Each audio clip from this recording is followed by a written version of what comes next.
Well, a very good morning, everybody, and welcome back to Lord's third round of matches this county championship season. Division 2 fixture against Yorkshire, very much with a Division 1 feel. Middlesex and Yorkshire both drawing both of their opening games in the Kookaburra rounds, but the Duke's ball is back this week, so very much expecting a change for the Seamers as well. I'm Kevin Hand, delighted to say Alan Coleman is alongside me for this one this morning. Coley, before we hear from Richard Johnson at the start, first of all is the toss. Middlesex have won it, no surprise whatsoever, overhead conditions. Middlesex going to have a bowl. They are. Good morning to everyone. No surprises at all, as you say. Middlesex win the toss. Very overcast conditions. I expect the floodlights, the brand new floodlights at Lord's, will be turned on in a moment because it is pretty gloomy out there. And no surprise that Toby Rowland-Jones has won the toss and stuck Yorkshire in. Expect it to nip around with the Duke's ball. Hopefully, we haven't seen that much with the Kookaburra ball of late, but hopefully a morning for the bowlers and for the Middlesex supporters. More of that in a bit. News of the team, Middlesex are unchanged. No Fisher for Yorkshire. We'll go through all of that in full. But first of all, let's have a look ahead to the match. Stephen Fletcher has been catching up with the head coach, Richard Johnson. Bono, thanks for joining us. We're here on the eve of Yorkshire, the return of the Duke's ball, which I guess is music to the ears of the bowlers everywhere. Certainly music to the ears of the bowlers, yeah, absolutely. The first couple of games, obviously, with the Kookaburra have been tough work for the bowlers. After the first sort of 10 overs, 15 overs, they go soft almost immediately, no real movement or anything. I know, obviously, the experimentation was to make our bowlers better and work out ways of getting wickets, but I'm not sure English conditions, soft ground, wet ball, damp ball, in the wickets that we're playing on early season, it's just probably too far the other way. Totally agree that bowlers should be working hard to get wickets, absolutely, but there still has to be a genuine chance of a genuine wicket rather than a caught mid-wicket or a caught cover. Obviously, where they use the ball in Australia, you've got good bounce and carry, so if you do get a bit of swing, you can get a nick that carries. We found, if we do get a nick here, it hasn't even carried to the keepers of the slips. And then in the middle overs, you can use your short ball, you can use your slower balls as a variation. Whereas, these wickets, you haven't been able to do that. If anything, it's been slow ball bumpers, which have been more effective than a normal bumper. So I get why we're trying to do it. I just don't think early in the season it really works.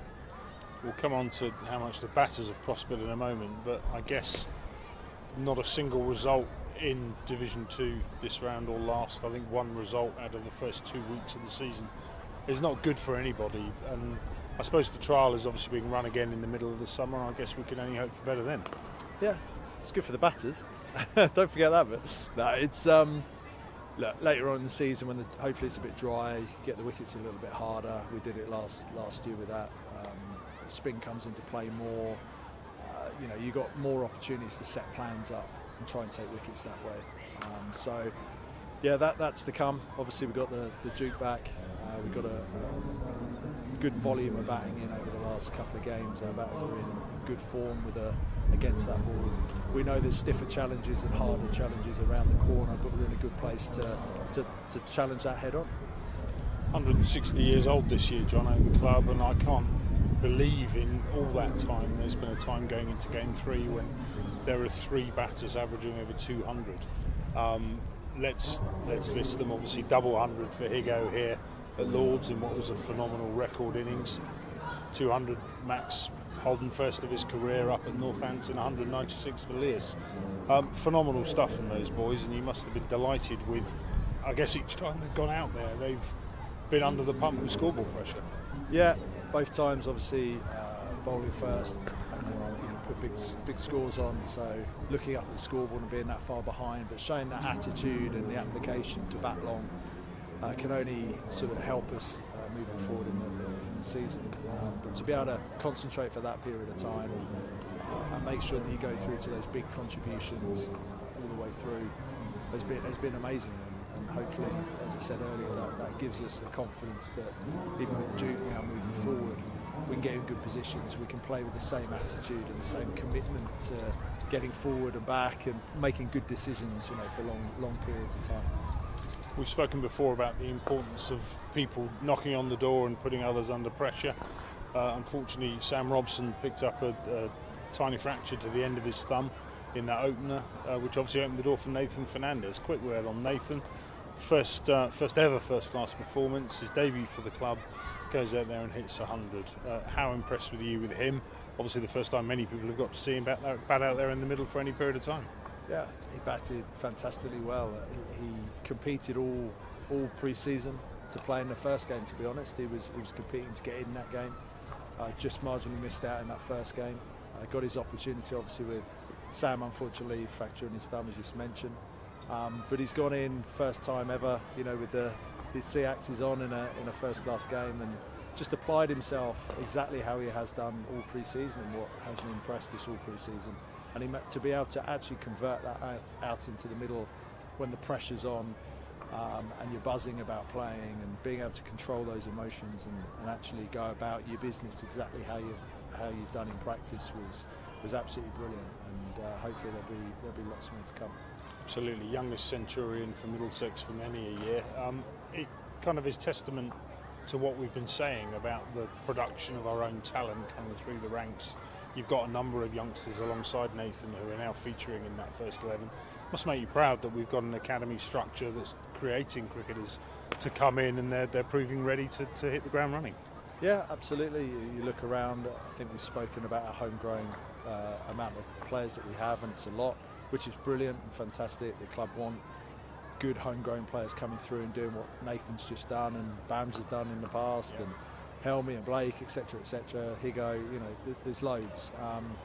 We've also spoken about recruiting right and bringing people like Higo back to the club, and Lias obviously coming out has added a huge amount of value, not only to the runs he obviously scored in the last game, but what he brings to our changing room. And competition for places, and Brooksy coming in, who's going to be a major part of hopefully our successful time moving forward. Recruitment's as important, and we've got to make those right decisions, but it puts more pressure and makes the younger players coming through, they have to be more hungry and better equipped to play in the first team, and that's how we need it. We're to be a club competing at the top of all formats. We need competition all the way through, and players desperate to play, and not just playing because they've come through a system, but they're playing because they're good enough and they've had to work hard enough to get in and do well. Absolutely. A tinge of disappointment, I guess, in the fact that the second 11 game down in Horsham got cancelled this week because of the weather. Apparently it's been biblical down there, pitch is underwater. A shame really, I guess, that those second 11 players haven't had an opportunity to get out there, prove their worth and start knocking on that door. It is, again, I've spoken for a couple of years about how important the second team is and how important that people are competing to play in the first team and putting pressure on the first team boys. So even if you're a Nathan Fernandez who scores 100, you've got to keep going because there's someone else knocking on the door. So yeah, very disappointing they haven't played. Hopefully they'll get a good 4 days under their belt at Radlett this week and start really putting their hands up to play in the first team. Jono, Yorkshire up next here at Lords over the next 4 days. Up in Northants, you obviously picked an extra batter. You put Esky into the side, Henry Brooks stepped out. What's your thoughts looking at this one? I guess it's a case of looking at the deck first and foremost, isn't it? Because fundamentally you've got a full complement of seamers there. You've got a full complement of informed batters there. The challenges don't get any easier. Looking for that scoop again, aren't you, on the team selection? Yeah, well, I'm not going to give it to you as usual. Look, we'll assess it. We've got an idea in our heads how we want to go, but we'll have a final check on Friday morning and make the decision then. And obviously you'll be probably the 7th or 8th to know. Always nice to feel important. Quick word on Jack Davies, who's obviously stepped into the gloveman role after Simo left the club after a good 15 years. How impressed have you been with Davo in terms of how he's adjusted? I think it's been excellent. Scored runs obviously in the first game, firstly, but yeah, from a keeping point of view, he's been really tidy. Hasn't missed any chances. I think he's only conceded one bye out of how many runs? 1,200 odd runs or whatever. He's looked at every part. The first team keeper. He's been very, very good. Very happy with him. As I said, even for Davo as a keeper, there's challenges around the corner. The Duke's ball at Lords can wobble. We would expect hopefully a few more nicks that might carry, so a bit more opportunity to get some catches. But yeah, so far from what's been laid out in front of him, he's been excellent. He's provided so much energy behind the stumps. You look at the way our fielding is.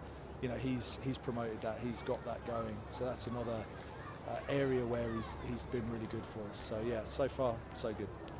Last word, John, on our opponents this week. Yorkshire come to town. We've had some fantastic tussles here with Yorkshire over the years. It's been a while since they've beaten us here. This year, of course, they come on with a couple of England internationals in Harry Brook and Joe Root, both who've been featuring in the last couple of rounds. It's the old head of Adam Lyth at the top of the order, though, that's really stood out for them. He's hit 100 in each game. What are you expecting of this week's opponents? Exactly what you've said. I mean, they're a strong side.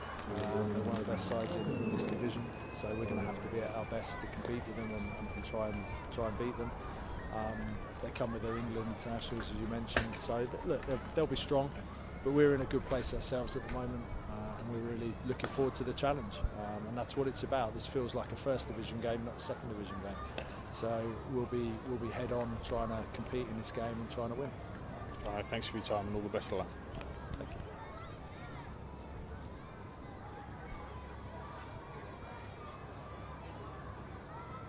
Richard Johnson there talking to Stephen Fletcher ahead of the match. One of the biggest reflections, Alan, of the first two rounds, obviously straight away, just the Kookaburra ball. Nice idea. One that actually a lot of people thought was a good idea, but in hindsight just didn't really work on those damp pitches. It's certainly been tough for the bowlers. Rob Key, England Managing Director of Cricket, has come out and said he's a fan of it, as you'd have seen in the media at the start of this week. I think that the lack of seam and the lack of dry conditions, which mean that the bowlers and the fielding teams haven't been able to get the ball to reverse swing, which is the Kookaburra ball's biggest threat as it moves through. So you've had the first 10 or 15 overs where it has moved around and offered some assistance, but after that it's been very difficult for 60 overs. And as the Middlesex supporters would have seen with the way that Ryan Higgins batted in game one here at Lords against Glamorgan, and the way that the middle order of Holden and Duploy batted at Northampton, once you get over that new ball with the Kookaburra, it can become quite straightforward. The Duke's ball here will produce a different challenge. It will swing around. There are good conditions for swing here. It's overcast and it will nip off this Lord's slope a little bit as well and will stay harder for longer. So we'll probably see a bit more of an even contest, I would say, throughout the next 4 days here between two very good Division 2 teams. And there they are. Teams are on their way out to the middle. I'm sure we'll reflect a little bit more over the next couple of days on the Kookaburra, and of course there's still a couple of rounds of it to come, so it is looking forward as well. You can see the big news this morning, though, down at the bottom of the screen there. Middlesex have won the toss and elected to bowl. No real surprise whatsoever. They're not the thickest of overhead clouds that you'll see here, but conditions certainly you'd sense favour the bowlers. We're at the high end of the square, which can often be seen as the batting end of the square, but with the Duke's ball in hand right now, I don't think that Middlesex lineup would worry too much at all. There's the Yorkshire openers out to start things up. It's a pretty formidable batting lineup that Yorkshire bring with them to Lords. He's been at the non-strikers end, and a very familiar figure wandering down at the bottom, Adam Lyth, who has had a fine start to the season, has had an outstanding career, and well, memories for Middlesex really of many a battle of years gone by. The 2016 title won here by Middlesex against Yorkshire, a ground where Yorkshire had won it themselves the previous year in another titanic tussle. Gary Balance had one of his finest hours for Yorkshire in that game.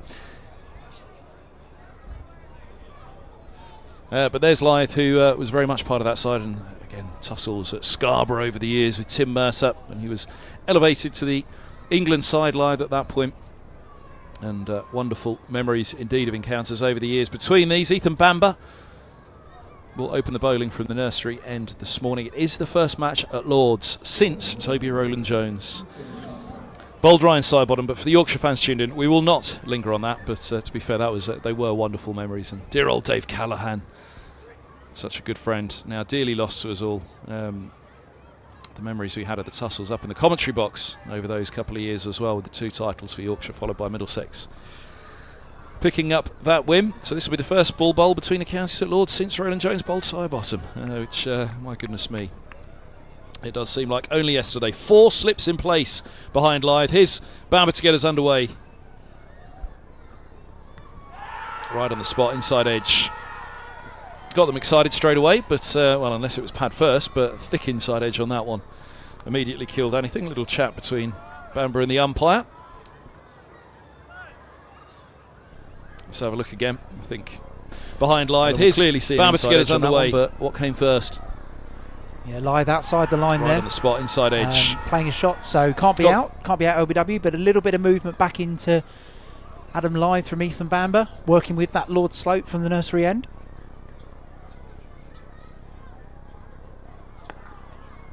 Nicely in behind that one, Lythe. Pushes away into the offside. So yeah, 4 slips in place, points. And mid-off, that's Stephen Eskenazi, the mid-off fielder. Retains his place in the side. Pretty unlucky last week in the draw at Northamptonshire, Eskenazi, in that he didn't get to bat, having missed out in the first game here at Lords against Glamorgan. A draw for that one, as I don't think Yorkshire fans would need reminding. It was draws all round in the first couple of weeks of the championship.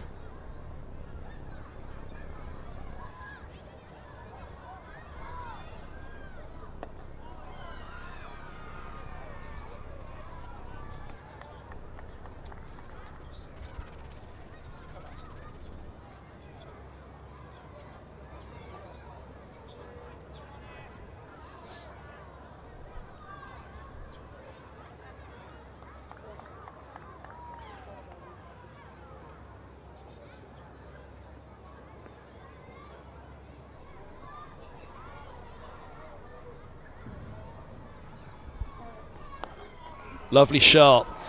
Mid-off's wide. Even if you'd been orthodox, Eskenazi wouldn't have cut that one off. Glorious way to get off the mark for Lythe.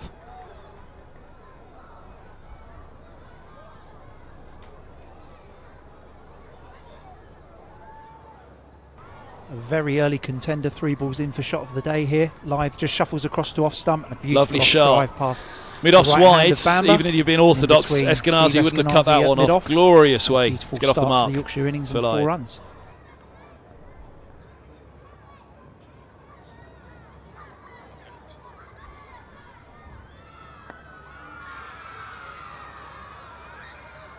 Yeah, Bamber first bowl in the championship against Yorkshire, Middlesex relegated as champions in 2017.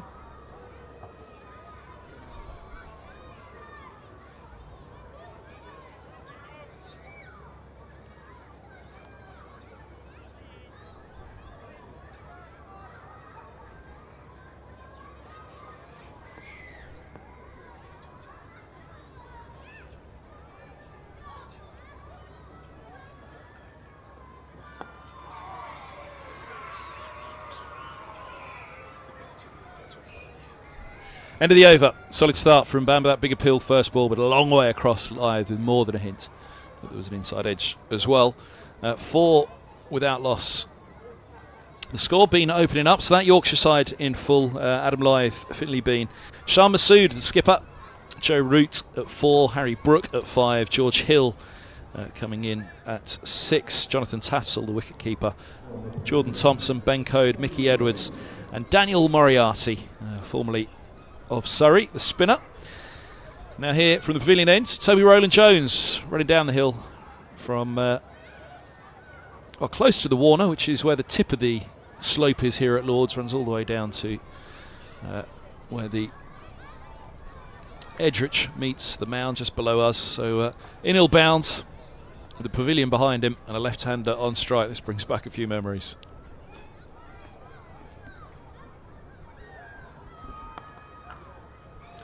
Lovely shot, up on his toes beam, and that's going down that slope, which means Holden has his work cut out. Slide, and he's done well. It's a huge boundary down there, right into the corner, and that was the only thing that stopped it, being 4 off the bat. But they've run 3. Fine chase from Holden. That'll have warmed him up a bit.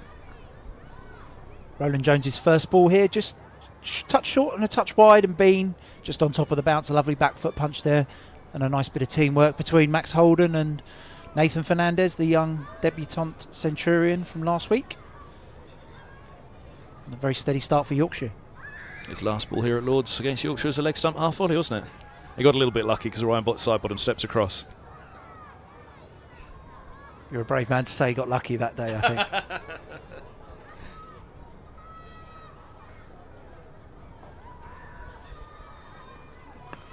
That's better. Onto the spot. Roland Jones.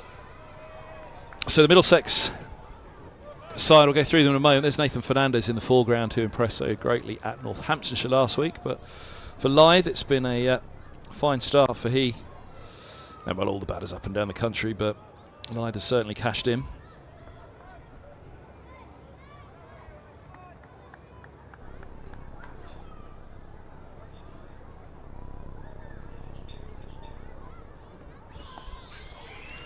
Onto the legs from Roland Jones. A lovely piece of timing, but long leg. Stephen Eskenazi's pretty wide down there, so able to cut it off. Just the single for Lythe. Roland Jones in amongst the wickets at Northamptonshire last week. Ground that he's done well over the years, actually.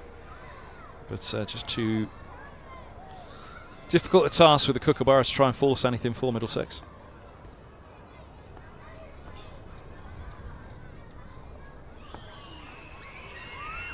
He tucks away into the onside again, but mid-wicket is there. So Roland Jones leading the way for Middlesex, lining up with Mark Stoneman, Nathan Fernandez, Max Holden, Lias Deploy, Ryan Higgins, Stephen Eskenazi, Jack Davies, the wicket-keeper, Josh De Carries, Toby Roland Jones, the skipper, Tom Helm and Ethan Bamber.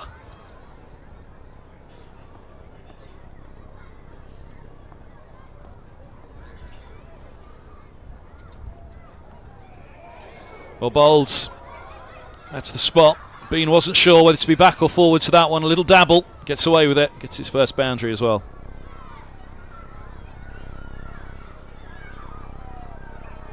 As Kev rightly said, that is the spot. That's the length that Roland Jones is trying to hit for Middlesex here. The in-between forward and back length. Being just caught on the crease a little bit and a thick outside edge between third and fourth slip for Middlesex, and runs away down towards the nursery end for 4 runs.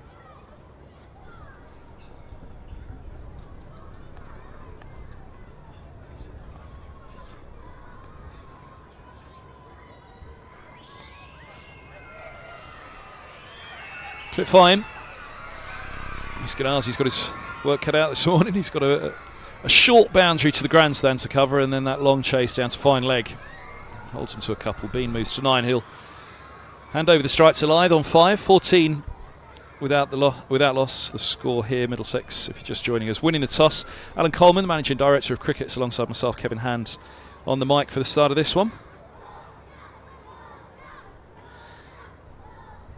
This opening pair for Yorkshire. Very keen to get their side off to a good start. The conditions are there this morning. Interesting to see how the pitch plays, of course. But that Duke's ball in hand will feel an awful lot better for the Middlesex seam attack and seamers up and down the country.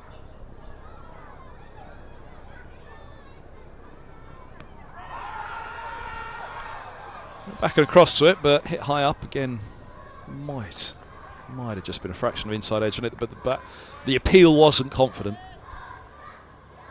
I think your analysis of this one, Kev, was spot on. Just a touch short there from Bamber. The ball probably going over, just hits Lythe above the pad. There's a little adjustment of his thigh pad there. And the ball just drifting down the leg side as well. But same as the first ball of the last over, Bamber just able to exercise his vocal cords. And those of the Middlesex slip cordon as well.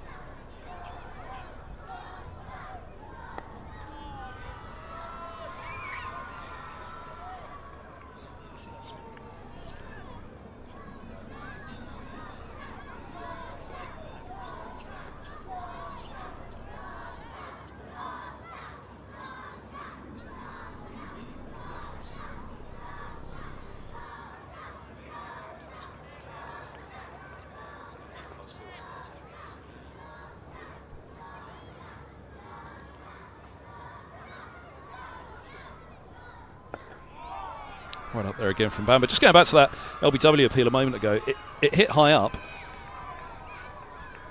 but DRS now has certainly changed matters. In old days, that was why my instant reaction was when they settled down so quickly in the appeal, maybe they heard a noise, maybe there was an inside edge, because generally now you just feel more in the game as a bowler because of DRS.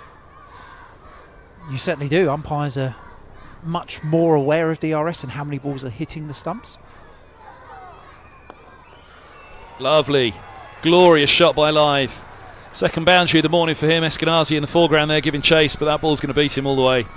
Not quite as fiercely struck as the previous one. A nice stroke right in behind it, Live. No threat of an LBW here for Adam Lyth. Another beautiful off-drive Bamber, just full of a length again. And Lyth able to lean into it, very controlled off-drive. Down towards the nursery end for another Yorkshire boundary.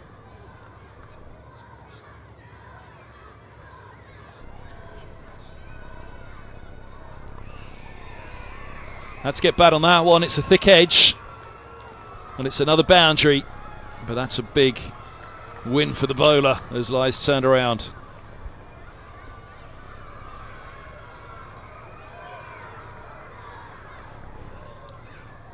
A win for the bowler, but Yorkshire's score continues to rattle along. 22 for naught now with a flurry of boundaries. Lyth looking to work this ball into the leg side. Leading edge. Takes it in through that vacant gully area. And Nathan Fernandez unable to stop it before it reaches the rope.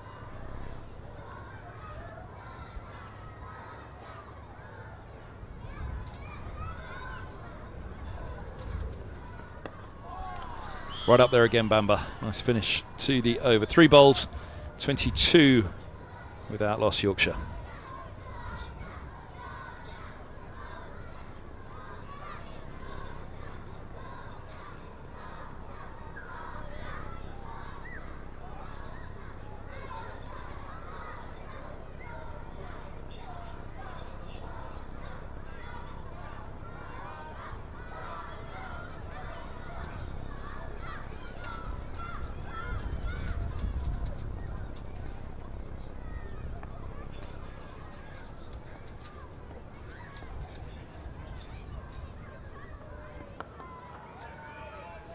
Roland Jones starting 4th over for Middlesex there, back on that length in between forward and back, and Bean just pushing back.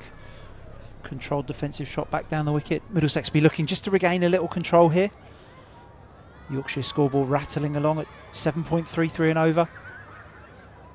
Bamber and Roland Jones always known for their consistency and discipline.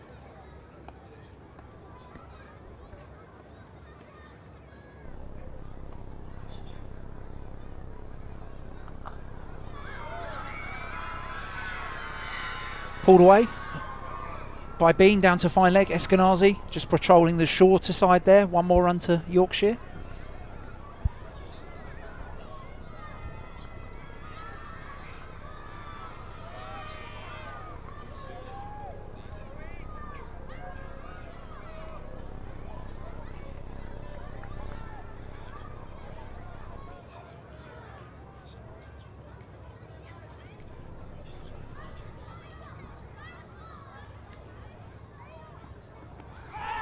Onto pads, pitching outside from Roland Jones.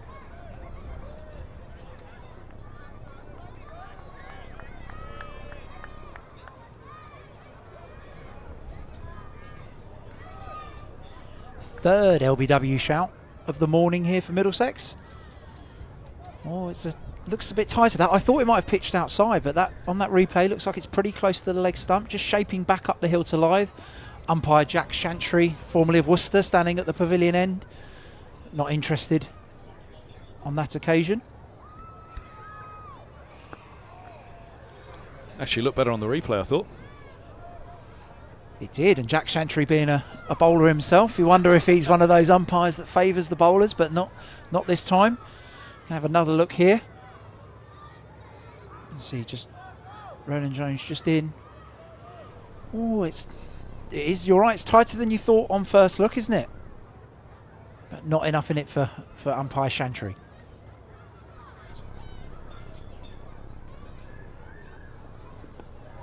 It's nice again from Roland Jones. Just a run by Lyth, and he'll pick up a single at least. I think about 2. Back they come. And Higgins. He's had a haircut by the looks of it. I'm sure his hair wasn't quite as tightly shorn as that up at Northamptonshire. I didn't recognise him at first. He has had a haircut. Quite an aggressive barber, I think he's got. Yeah, slight difference.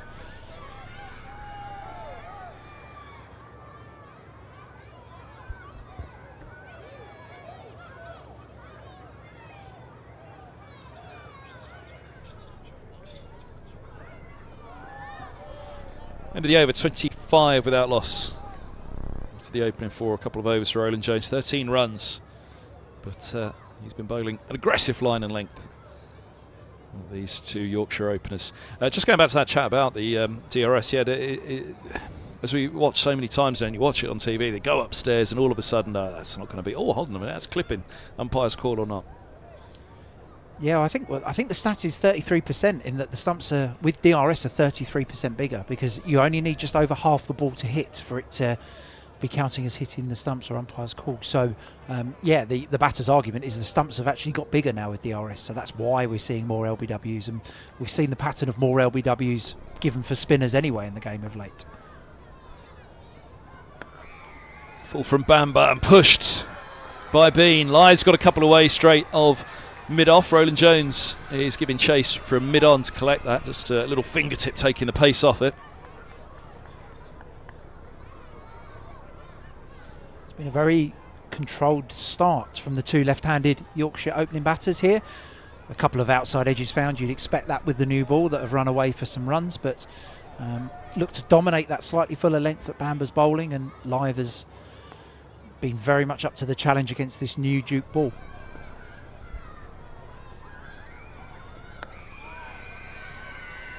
That's again from Lyth. He's hit centuries and open in the 2 opening games. Bean apologies on strike for this one. I thought they'd run 3, they only ran 2. Slouches.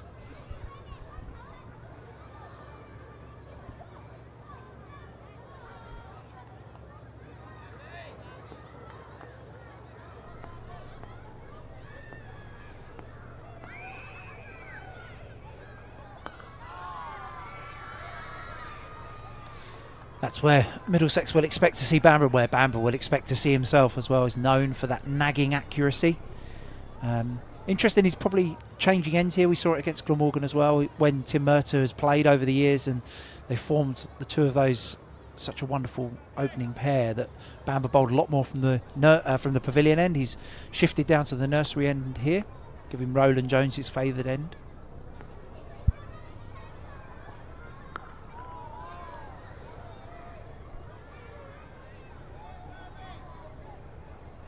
Mentioned that Lyth's had a good start to the season with a couple of centuries. Bean got 73 in the second innings against Gloucestershire at Bristol last week, which is where Middlesex are off to next weekend.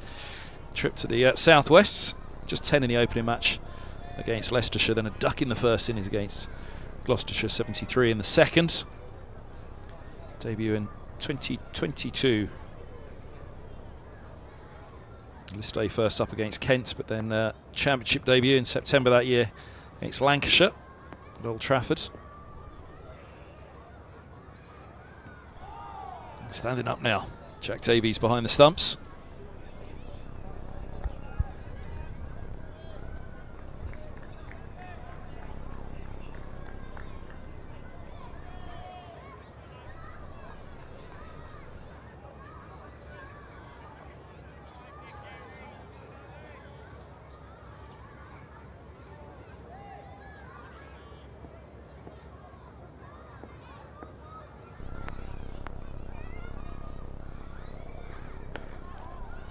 That's a glorious shot.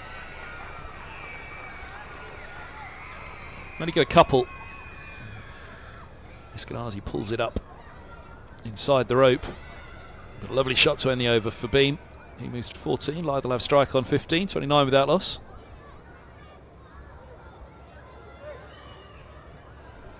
There's that card. So Shah Massoud and Joe Root as a 3 and 4. That's not bad. And Harry Brook at 5 isn't bad either. No, a very strong middle order for Yorkshire there. Middlesex will be really hoping to get into that middle order with the new ball. Hasn't quite happened yet for Bamber from the nursery end. Roland Jones probably been a little bit more of a threat. A few schools in today. About 500 school children, I think, on one of the schools days at Lord's today. Oh, that's got to be close. He's gone. Lyons plays down the wrong line. That was as plumb as you like. He's gone for 15. Roland Jones makes the breakthrough for Middlesex.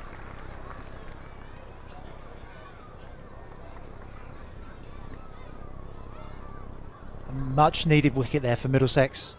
The scoreboard had got away from these opening bowlers of Roland Jones and Bamber.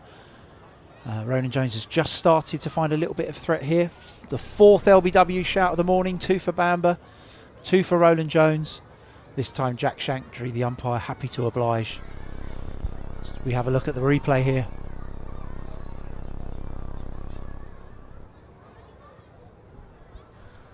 Little doubt at all for the umpire on that one. We've just seen a little bit of shape for Roland Jones back up that slope, which falls away to the right of screen as you look there.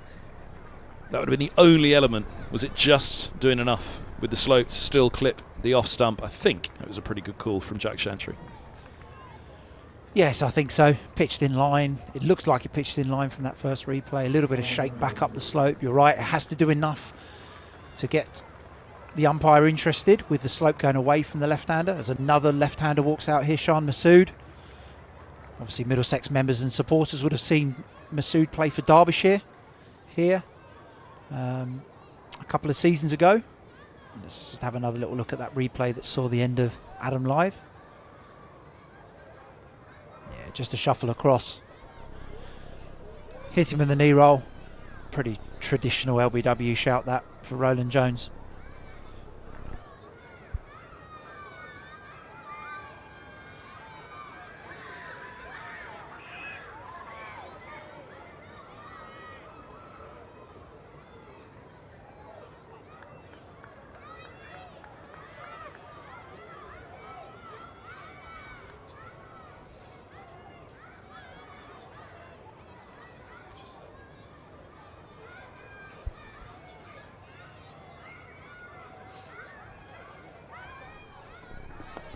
Right up there from Roland Jones. Shah Masood off the mark with a boundary. But goodness me, he had to lay bat on that.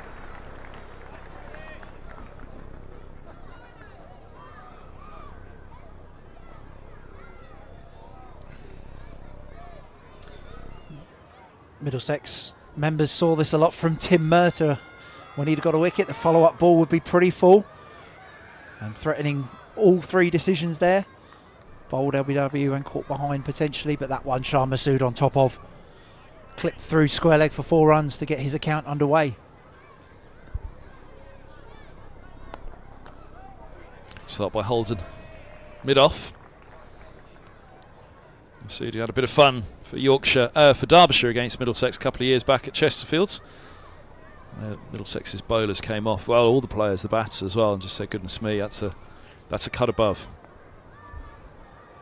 Yeah, it's a fine player. We saw it here as well 2 years ago in the game Middlesex versus Derbyshire. Josh De Care's got him out stumped actually, didn't he? He made I don't remember how many he got, but it was certainly in the 80s or 90s. But a fine player to come in at number 3 for Yorkshire. Leg side from Roland Jones. Davies can't cut it off. It's going to be leg by signals. Middlesex getting excited, but leg side all the way. It's been an all action over this, hasn't it? 2 LBW shouts. The second one more a polite inquiry than an appeal, you would say. A boundary, a dot ball, and then a wicket first ball for Roland Jones. Middlesex looking to make inroads into this very strong Yorkshire middle order. We expect nothing less when Yorkshire and Middlesex face each other than all action.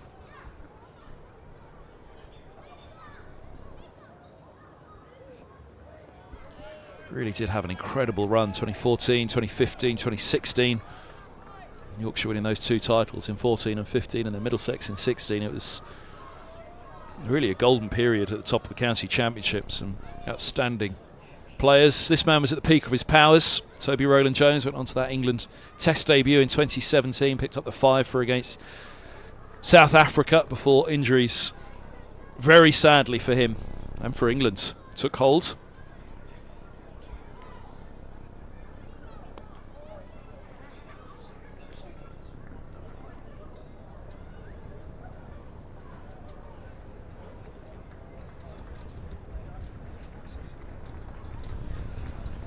End of the sixth, 36 for 1. Lie the man to go, LBW to Roland Jones to pass him for 15. Pretty good call. The key thing with the slope, right arm over to the left-hander, is there has to be that little bit of movement back up the slope. But it looked as though Lie had picked the wrong line on that one because it thumped right in the middle of the pad. It did, and movement that the Middlesex bowlers weren't able to find with that Kookaburra ball over the last couple of weeks. So Roland Jones probably delighted to look down and see the Duke's ball with the slightly bigger seam. As I said, that will stay slightly harder and Middlesex will get a bit more swing from that ball all the way through this innings, they would hope.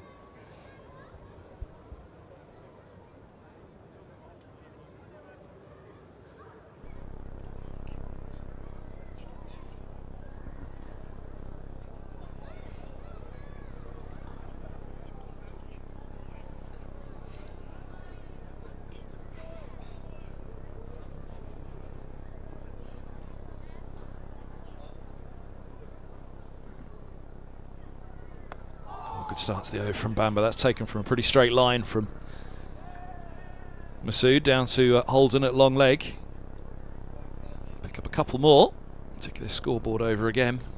Middlesex going full and straight here, which, as you mentioned, they've got off to a good start, Yorkshire, but a full and straight line does mean generally, unless it's hooping around corner, even if it is, the scoring rate is likely to be that little bit higher. Batter scoring off the stumps.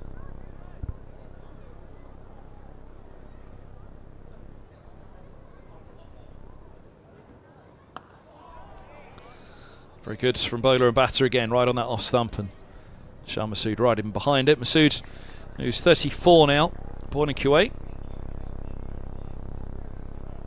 Yeah, it was a match at Chesterfield where he put Middlesex's bowlers to the sword, and I think that was quite a lively surface if memory serves at Chesterfield, but he played it like an absolute superstar. He did, yeah. Chesterfield, it certainly offered a bit for the bowlers, a bit of seam and a bit of spin there as well. I remember Middlesex went in with 2 spinners that day, but unable to force the victory. Oh, bat late down on that one. It felt for a moment as though Bamber might be through, but I think that's the mark of Masood, isn't it? You almost think you're through, and then that bat comes down, plays it late.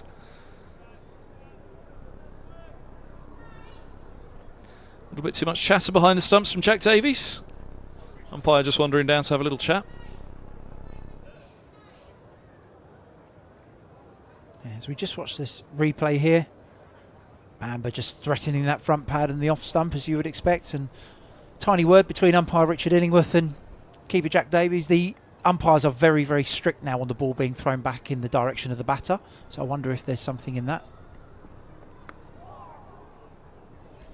Off the stumps again from Masood, single to long leg and Holden.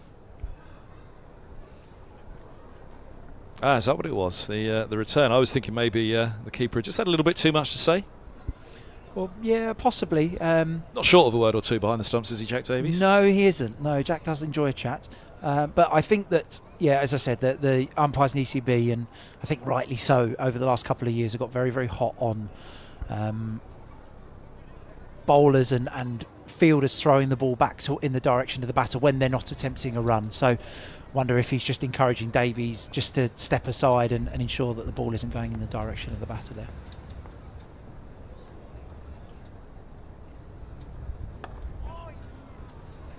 That's nicely placed.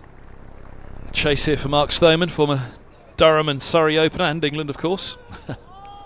Mind your head, Rojo. Skipper slides out of the way. Rain starting to fall here at Lord's. Forecasts wasn't particularly for interruptions, I didn't think. We were checking some forecasts earlier with Richard Johnson, actually, and across 4 weather apps, I think they all said something slightly different. And when I spoke to Ryan LaRue, one of the groundsmen here at Lord's, he said he had no idea either what was coming. So, yeah, a little bit of a lottery, I think, the weather today.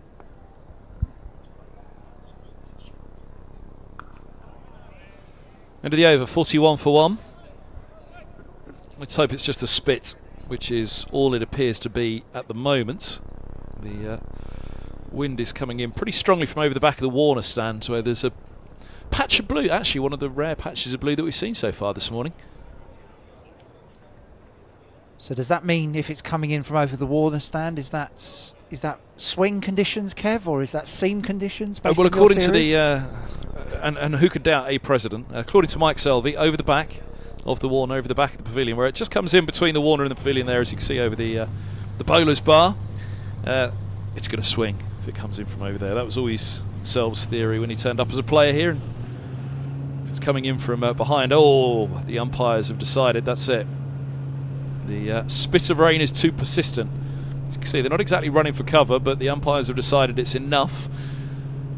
You'll have seen on our wide shot there a moment ago that there is that patch of blue behind the water. That might slip off behind the pavilion. And actually, as you look over the back of the pavilion now, you can see a bit more. There go the ground staff bringing it on. Carl at the front, Carl McDermott, former Hampshire and Ireland groundsman, dragging the covers on here at Lord's. But no great alarm or urgency. It's a little bit more filled in behind the grandstand though, so let's hope that actually this isn't going to be annoyingly longer than we thought it might be. You can actually see from our vantage point, looking across towards the glass in the Warner stand, you can see just in front it is coming down pretty persistently now, so a shame, but potentially a break that Middlesex will be more pleased with than Yorkshire, in the sense just to disrupt the rhythm of the Yorkshire batters, who started fantastically well. Masood 8 off 9 deliveries now, Bean 16 off 14.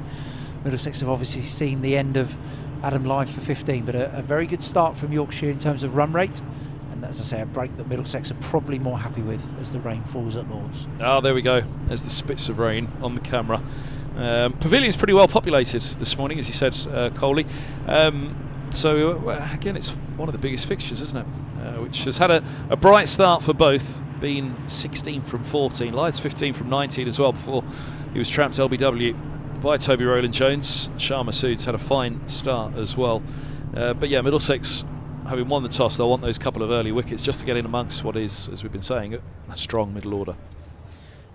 Yes, definitely. And this break here, 7 overs on the ball, this break here will almost give a second new ball to Middlesex. If there's a little bit of a delay here, the ground staff don't look too worried. They haven't rolled out the side sheets yet, so I suspect that they're not anticipating too much of a heavy downpour here. But yeah, Middlesex will be looking to treat this now as a second new ball, an opportunity to go back into the changing room, just regroup a little bit, have a little chat with Tim Murtagh, Richard Johnson, the two coaches who work with the bowlers, and the analyst Alex Fraser, and just try and work out perhaps an alternate plan here, or perhaps it might be a case of doing plan A a little bit better. Is that brunch? Late breakfast? Early lunch? What are we going with? They look like gentlemen who are up early and have their breakfast first thing. Yeah, rain falling here at the moment, but like you say, the covers, it's only the hover cover on at the moment. It feels as though it's brightened up again already. But the big difference from the start this morning is we said it wasn't the heaviest of cloud overhead. It looks a little bit more filled in behind the grandstand at the moment, which those chaps are looking out over the middle balcony there. I think it's the middle balcony actually. Is it top or middle? Yeah, it's the middle balcony towards the Middlesex dressing room. But yeah, over the back of the Warner stand there, and away even further to the right, over the back of the grandstand, it just does look a little bit more filled in. So let's hope that we're not unlucky, because it looks like the kind of day that you think, oh yeah, you could have a full day today, and all of a sudden it's quite frustrating with scattered showers.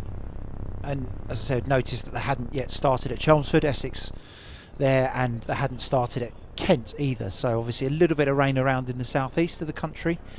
That's delayed some of the games, and we're now obviously seeing a delay here at the home of cricket, Lord's. Hopefully not too long, as you say.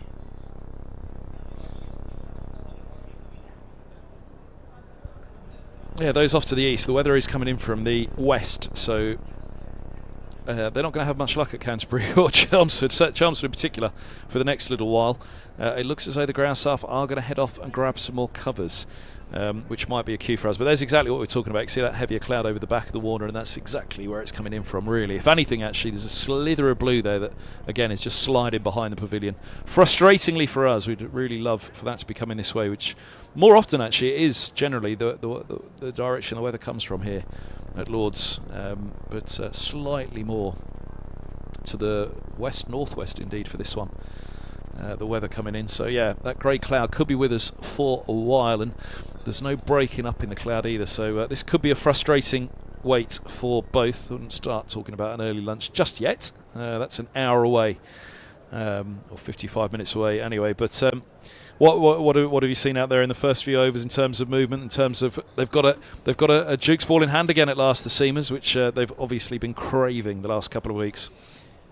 Yeah, I think there's been enough in there for the bowlers. It has swung a little bit. There's been a little bit of movement as well. Both Bamber and Roland Jones have found that movement. I would say that the assessment from Middlesex will be a few too many boundaries scored from very full deliveries. You obviously do want to be on the fuller side with a new ball to allow it to swing and move, but probably a little too much of the half volley length. And we've seen a few drives down the ground and a few clips from quite full deliveries which have helped this Yorkshire effort.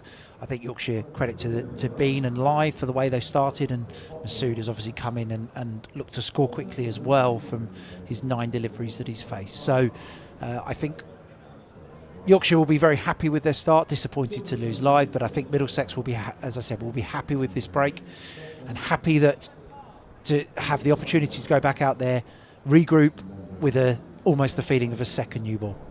You'll just see the covers coming on now to the left of shot, which those ones will flatten down there, then they'll roll out either side of the hover cover. But Carl and the team working away to the left there pretty quickly. The fact they haven't put the hover cover, they haven't rolled the ones off the top of the hover cover yet across all of the square, tells you that it's not that heavy, but it's just how persistent will this rain be. And you can see in the stands, lower tier of the Warner to the right, and then the front of the stands at the pavilion as well, that everybody's gathered to get away from the rain. So it is still coming down out there. It is, and the part that the ground staff have covered here are the 2 used wickets. So the Middlesex pitch where Middlesex played against Glamorgan, and then there was an MCC game against Scotland.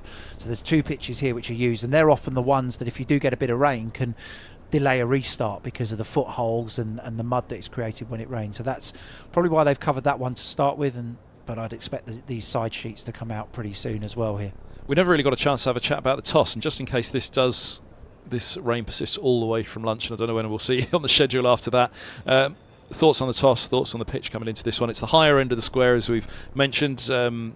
The higher end of the square sometimes is seen as the more batting friendly side of the square. The lower end of the square is seen the more bowling friendly. Whether that's just a myth, a tale, a theory. There was certainly some discussion between Toby Rowland-Jones and Richard Johnson this morning around the toss. I think that given the overcast conditions and the weather around, it would always lean towards bowling here at Lord's, but probably a toss where if you lost it and you got stuck in, and as we've seen with Yorkshire, there will be opportunities to score.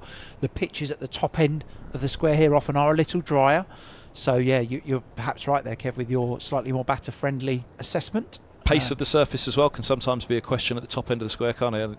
As I say, the Seamers have got the Duke's ball back in hand, but again, if you want to go on the history of it, it's often seen that the top end of the score, the pitch is not particularly the end that's going to skid through nicely. Yeah, I think so. I think that may be linked to the dryness of the surface at the top end of the square. As you can see, the ground staff now bringing out the bowlers' run-up covers here, so they are not quite battening down the hatches yet, but they are preparing for this to be settled in for a little while. Is that me or you that we can see waving at the top up there? Right, that's probably our cue, isn't it? The bowlers' covers are being brought out. It actually feels like it's brightening up a little bit over the back of the grandstand now. It looks as though the skies are a bit brighter, but it will take them a few moments to get these covers off. So I'm just pondering whether this is our cue that they've brought on the bowlers' run-ups to be covered. I can see over the back of the media centre there, it looks pretty rough actually, looks pretty dark, but that should all pass by towards the south and towards the east. But there we go, over the back of the grandstand there, that actually looks even better than I realised. That's where it's coming in from, so How long a wait, we'll have to see, but the fact they've got the bowlers out now, it will at least take them half an hour or so to get going again from this position, I'd imagine. So that's probably our cue to take a break here on the stream, live from Lords, in association with the principal sponsor, Dafabet. You can see in the top left there. But from Alan Coleman, the Managing Director of Cricket at Middlesex, myself, Kevin Hand, we'll take a break here on the stream. We'll be back as soon as play resumes. They are not exactly hammering down the hatches at the moment, so stay tuned, keep across the social medias as well. We'll keep you updated of any potential restart time. I'd imagine it won't be too far away, but it will take them 20 to 30 minutes to get these covers off and get out in the middle once more, you'd estimate. For now though, we'll take a break. Rain falling here at Lords. Yorkshire put in by Middlesex, 41 for 1.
it's not too wet, to be fair.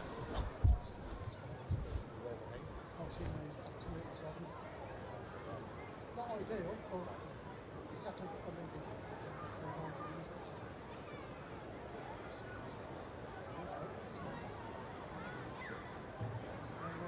I think so, it's meant to. This is heavy enough.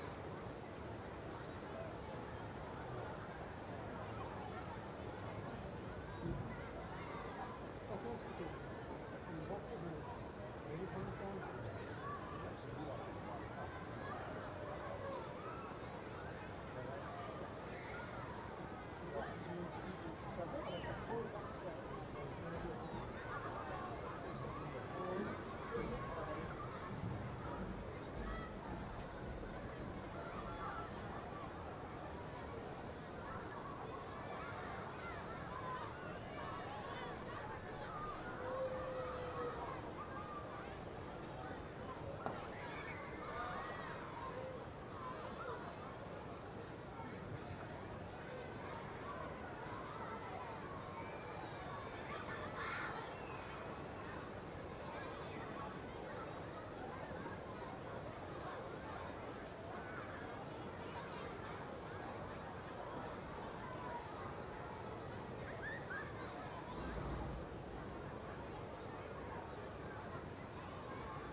text me yesterday saying you had it.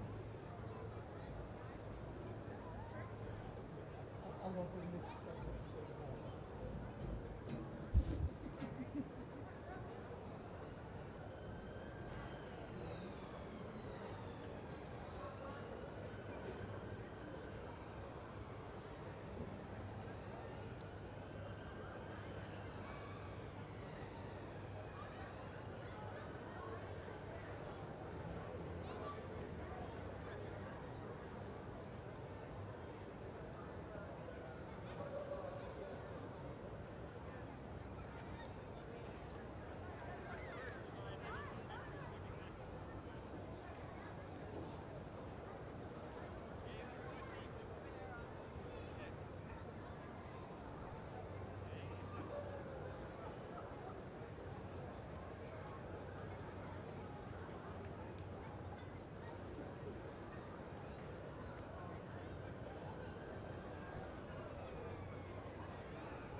Well, good afternoon, everybody, and welcome back to Lords. There are our umpires.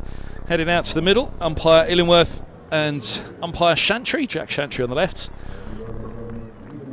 Richard Illingworth there on the right. And here come the Middlesex players, followed by Finley Bean and Shan Masood in the background. There are the Middlesex pack, about to move into their huddle. A little pep talk. 7 overs this morning possible, just the 1 wicket, that of Adam Lyth, LBW, to Toby Rowland-Jones for 15. But Finley Bean has 16, Shah Masood has 8, Ethan Bamber, you can see in the bottom right there, 4 overs, none for 21. Toby Rowland-Jones, the man with the wicket from his 3 overs. Well, it's been a frustrating day. Hopefully it won't have put any newcomers off. It was a good time to cut away, just as the fight was about to break out in the middle order. Where are the teachers? Here is that wicket this morning.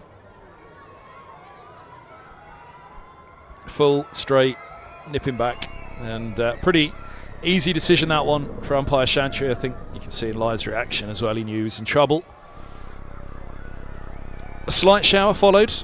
Unfortunately, that became quite a heavy shower at one point, as you may have picked up on the stream if you were dipping in and out.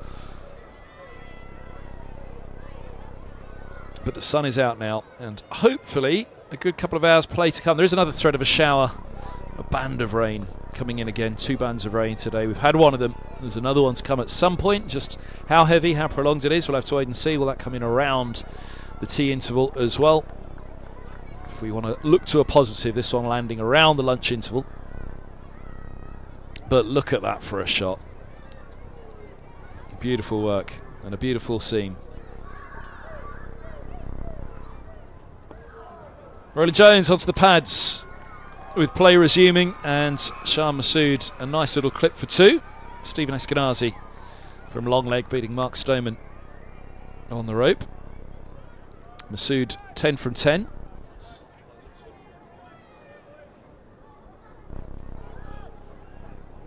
So 43 for 1 is a pretty decent start in the 8th over. See the run rate 6 and over, but Middlesex have been aggressive this morning, having won the toss.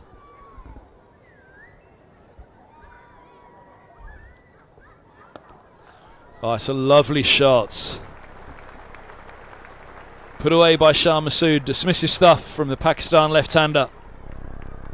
Crunching cover drive.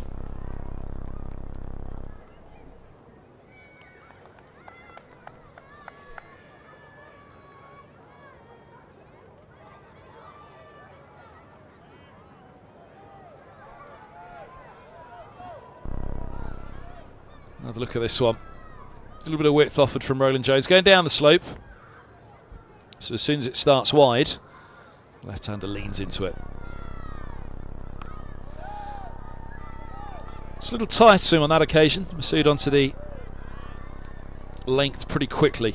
Look, he's chopped down only as far as backward point.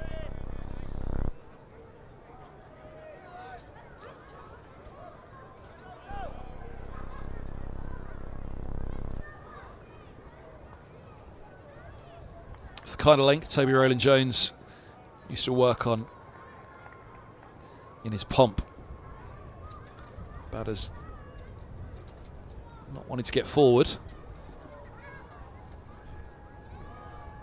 Resisted on this occasion by Shah Masood, but yeah, slightly fuller length now for Rowland-Jones in his latter years. He's lost that little bit of pace. A little bit of zip that used to add to the additional bounce that he was able to get throughout his prime as a Middlesex bowler and England bowler as well, as he rose through the ranks.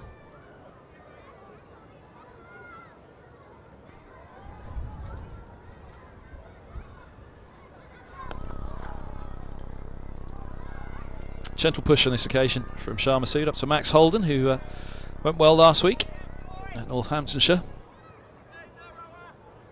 Century, double century indeed, which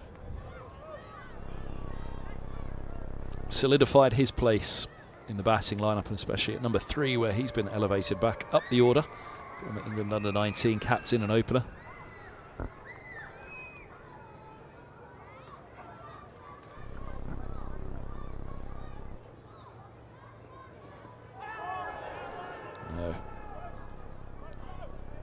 height a problem. Tall man, Shah Massoud, a little bit taller than Adam Lyth. Look at that one again. Middlesex knew it. It wasn't quite right. The length was a little bit fuller to Lyth. I think it did pitch in line, this one. Yeah, and nipping back up the slope, but shorter length than that, which picked up Lyth. The 1 wicket to go for the skipper, Roland Jones, calling correctly at the toss this morning. The managing director of cricket at Middlesex, Alan Coleman, telling us that it was a topic of discussion on, as ever, a gorgeous pitch here at Lord's. It's Tom Helm, change of bowling. It's just the 4 for Bamber. Whether he'll be changed to the pavilion end, I think that would make a fair bit of sense for Bamber. He does operate very well. But Helm from the nursery end. 3 slips he has for Finley Bean. First ball after the delay for Bean. Holden there doing the fielding at cover.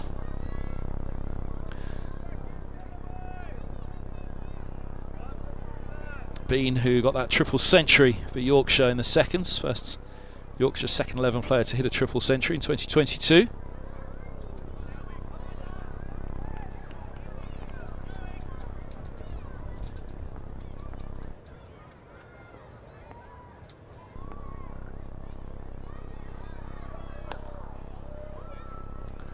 Looping that one towards the block hole. Helm, perhaps just looking for the batter to fall over at all. Checks back on his crease where he releases, suggesting he wasn't quite happy. 6-3 field for Helm with 3 slips, point, cover and a mid-off. Bowled beautifully at Northamptonshire. He said he felt it was coming out well.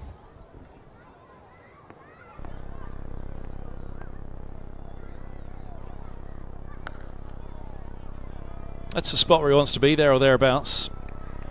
Been halfway forward to that one, could have committed a little bit more, but Duke's ball, I'll be hoping that it does a little bit.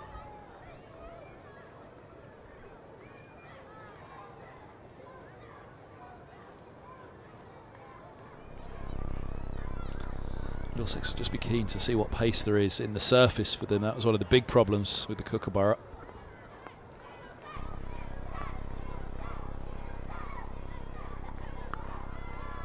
Early season pitches not having a great deal of pace in them, and then when you've got a ball that doesn't particularly offer much off the seam or through the air, you haven't got much going for you as a seamer.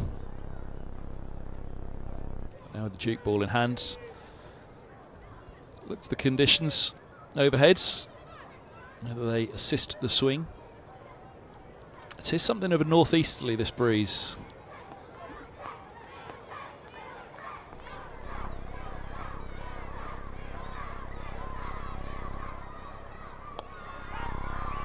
That's clipped in the air for a moment, but through square leg.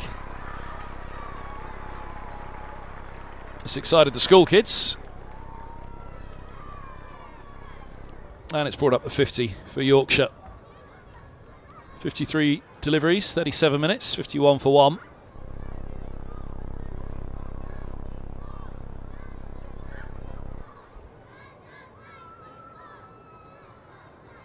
Starting leg side. Giving Bean every chance to clip it away.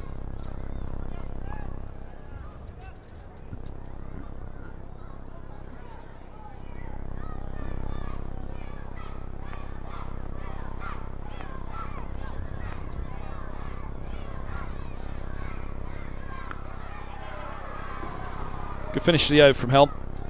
That's where I want to probe. Yorkshire 51 for 1. It's Nathan Fernandez scored that century. First Middlesex player to score a century on his first class debut in the first innings of a match last week at Northamptonshire. Quite the stat for the teenager.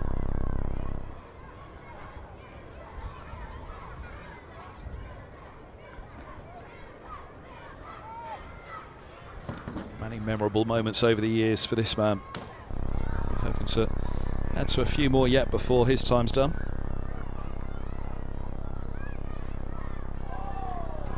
Late decision to leave by Massoud on that occasion. Masood, who's 34 now, just starting to get around to a chat about him when the rain fell. Born in Kuwait, went to Durham University.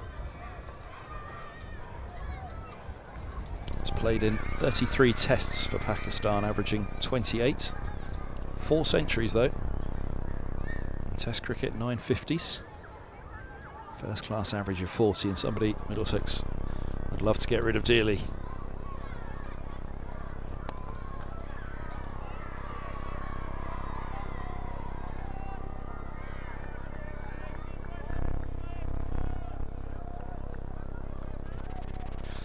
Played 9 ODIs as well and 19 T20 internationals for Pakistan.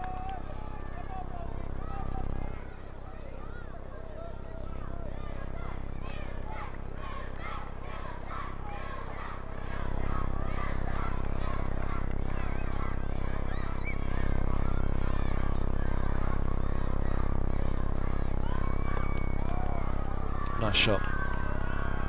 Once again, just watchfully played by Masood. His last appearance for Pakistan was on the tour of Australia earlier this year in January. Australia winning by 8 wickets. Masood coming in at 3, hitting 35. Captaining the side. 35 in the first innings. Pakistan made 313.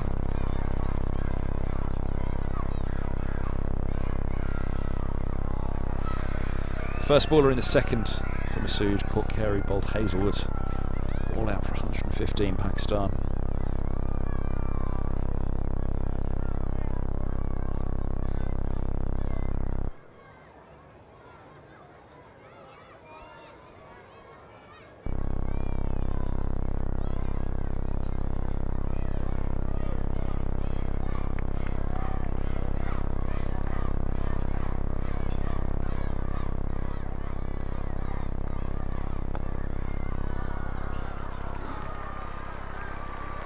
Well, that was quite something. Far from a half volley. Masood puts it away.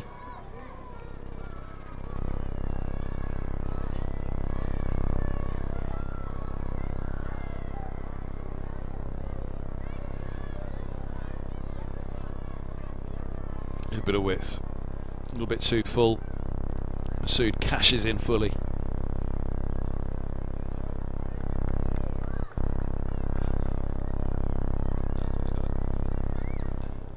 To the bowler, yeah, please.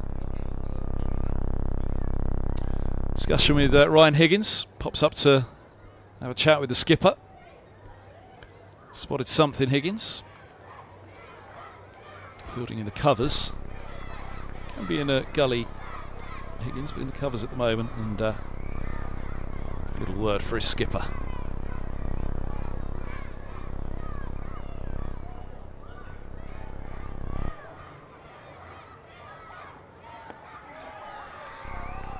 There or thereabouts is where Roland Jones wants to leave it, 'cause with the slope, any little bit of movement away, Masood could be in trouble in the covers indeed, where Higgins was. Could be in play with the leading edge. Yeah, there's a man who's seen the highs at Test cricket as well, but denied that Ashes tour in the 2017-2018 winter through injury. Here's a man who very much hopes one day he will pull on a shirt for England in Test cricket.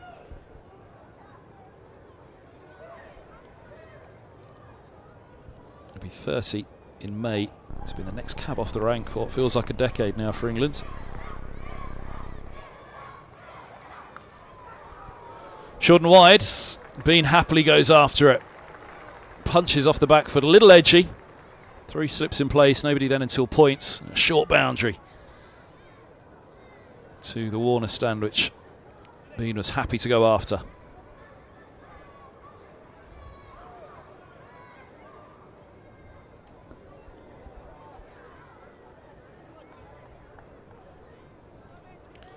You can see he gave it the treatment. Eyes lit up to some extent. Just had to make sure he didn't pick out the backward point.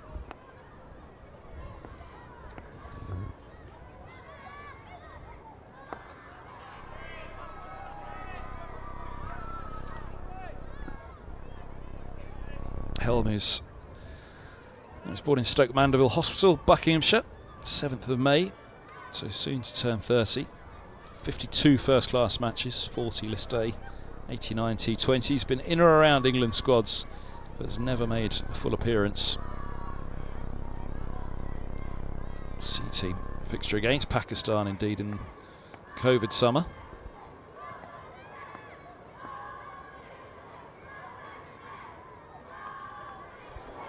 Now that was a bit more edgy from Bean, flashing outside the off stump.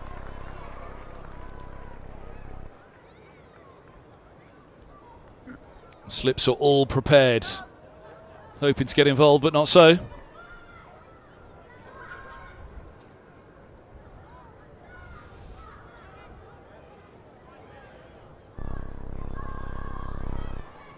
Not too dissimilar, but there we go.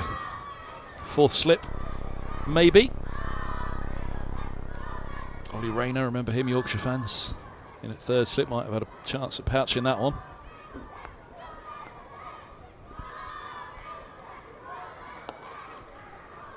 Ooh. I don't think too much damage will have been done there for Shah Masood. It's damaged the strike rate of Bean, which is already pretty healthy.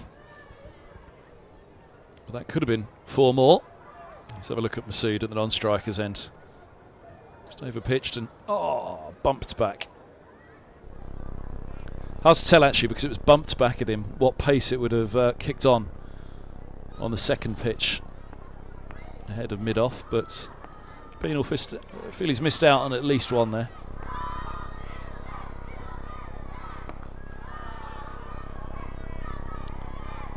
Looks busy at the crease, Bean.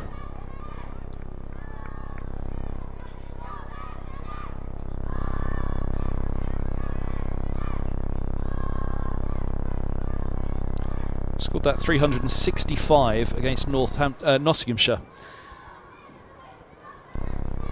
42 fours and 2 sixes and 456 balls.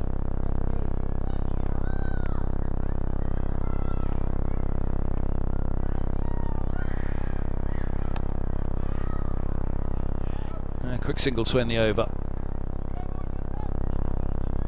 64 for 1.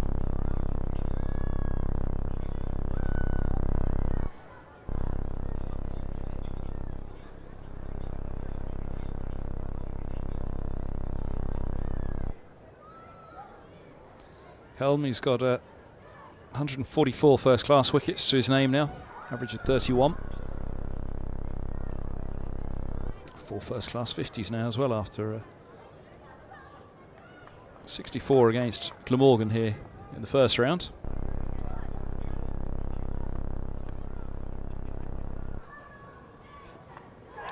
Bowls him! Well, brought one back up the slope to get live earlier. Did that one just come back up the slope a little bit as well? Take the inside edge. Either way, he's got through Bean's gate. And Middlesex have their second wicket. Both Yorkshire openers gone. Bean's fine cameo, 29 from 27. It's causing Middlesex a problem. Back he goes now. Looked on first look as though that gate was pretty tight. No. The bat just came down outside the line of the head.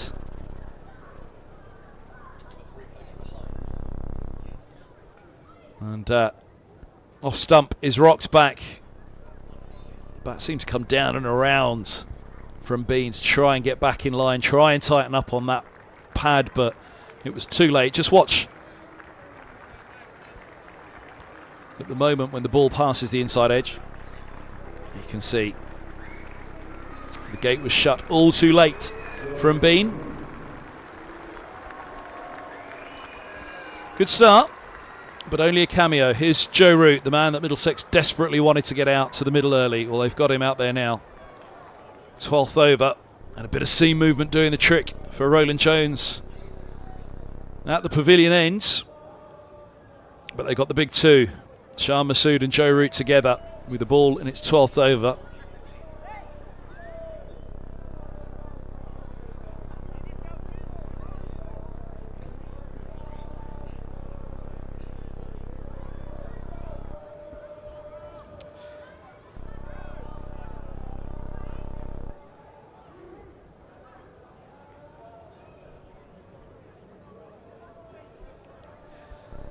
This is some match-up at the moment. Roland Jones and Helm versus Root and Shan Masood, one former England bowler. A little bit of width to the right-hander first up. And one aspiring England bowler at the other end in Helm, so they'll know that the match already, early on this first day, is just at one of the bite points. Opportunity to try and get rid of Root early. I know if they don't, you could be seeing an awful lot of him over the next day, or potentially two.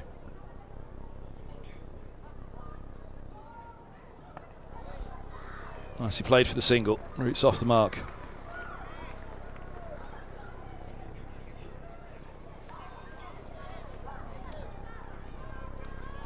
"33 years of age now, Joseph Edward Root." Saw his brother here 2 weeks ago, of course, Billy, playing for Glamorgan.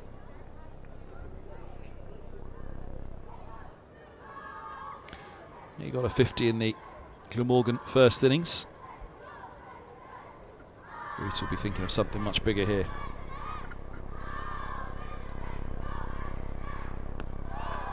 There's the spot that picked up Bean, but a tighter defence from Shan Masood.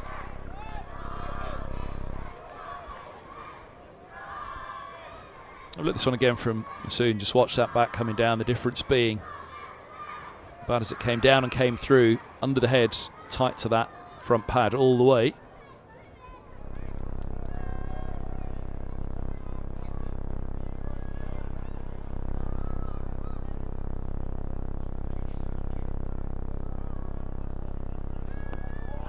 And again, Roland Jones is onto the spot.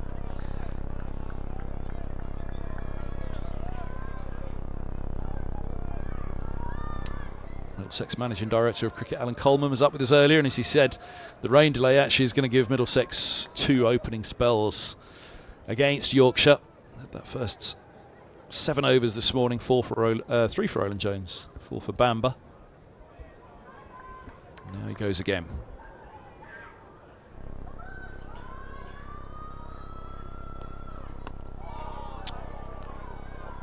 Width tempted Masood on that occasion. And of all of them, that one seems to be there to throw their hands at it. Not so though. Good over from Roland Jones. He's picked up Finley Bean for 29. Yorkshire 65 for 2.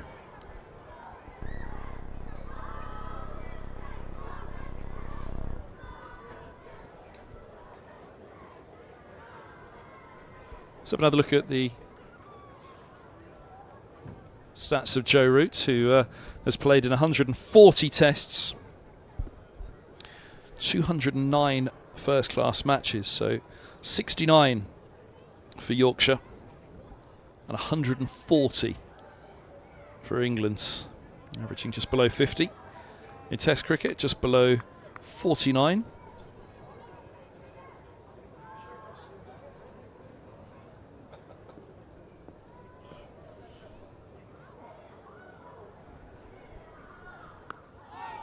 Good start from Helm.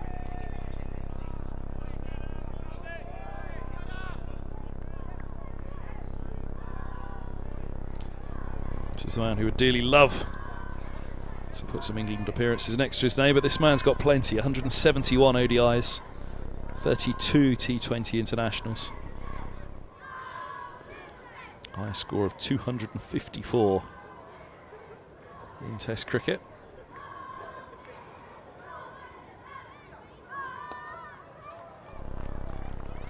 Which is his highest in first-class cricket as well.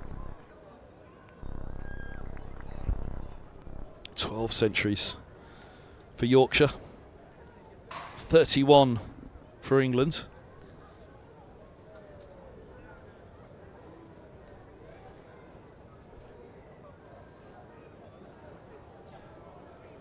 Made his debut back in 2012 for England, 2009 for Yorkshire in a List A match against Essex at Leeds.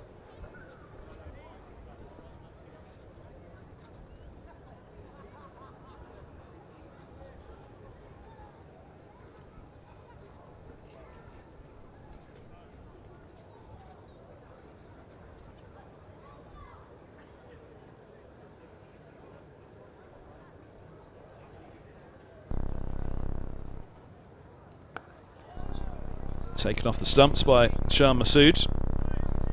He's seen it big, it may well have dropped outside the line of leg that, which Masood will have detected.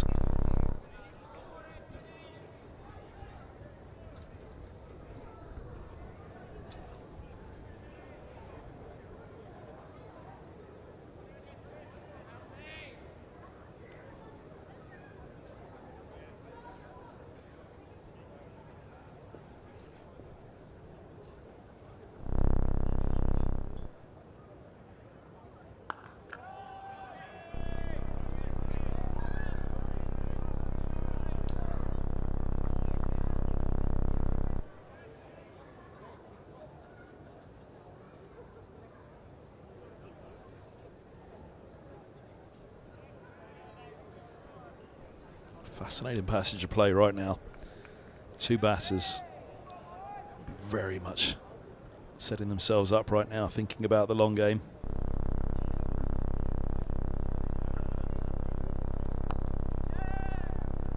This is done again by Masood. He'll pick up a couple here.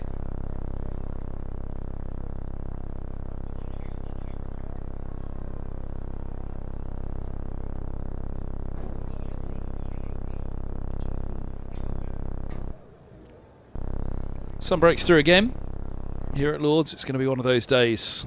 Dark cloud rolled in a moment or so ago and I really didn't want to say it, but I thought, here we go, another shower's arrived, but glorious scene at Lords once again now.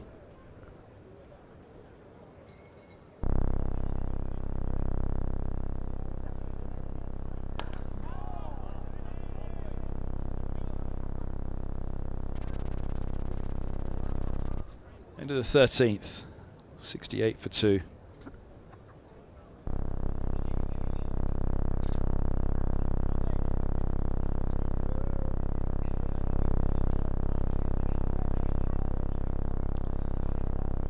There's the scene in the sunshine at Lords. Some of those greyer clouds that have passed on over the back. Behind the tavern stand, soon to be rebuilt. The Allen stand, and there's the pavilion.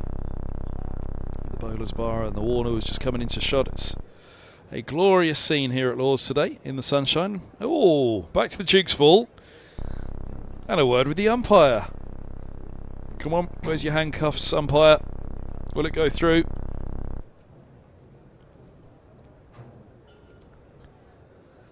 We've had 2 rounds without this. I think we'll take this over what we've seen in the last couple of weeks from the Kookaburra, though. That one goes through easy enough. Gear on with it. First try for Middlesex, though. He seamed it up the slope twice, Roland Jones, so all part of the game. Be careful what you wish for. He's got a couple of wickets with this one.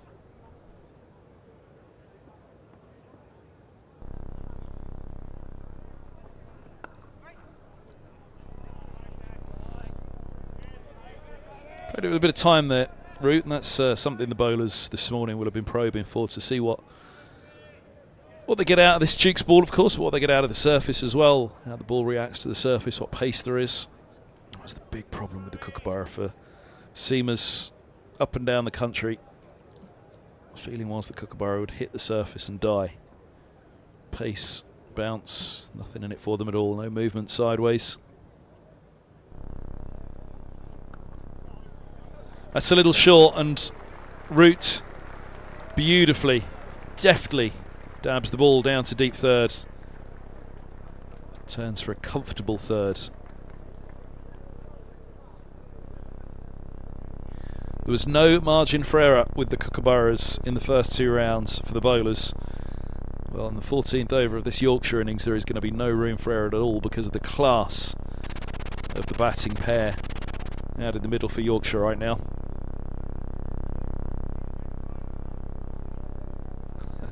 Vitally relieved it's not a Kookaburra in hand bowling to these two.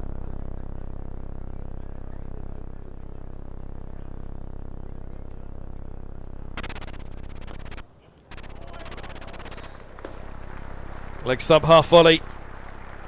Shah Masood's not going to miss out on that. Thumps into the advertising board on the short boundary.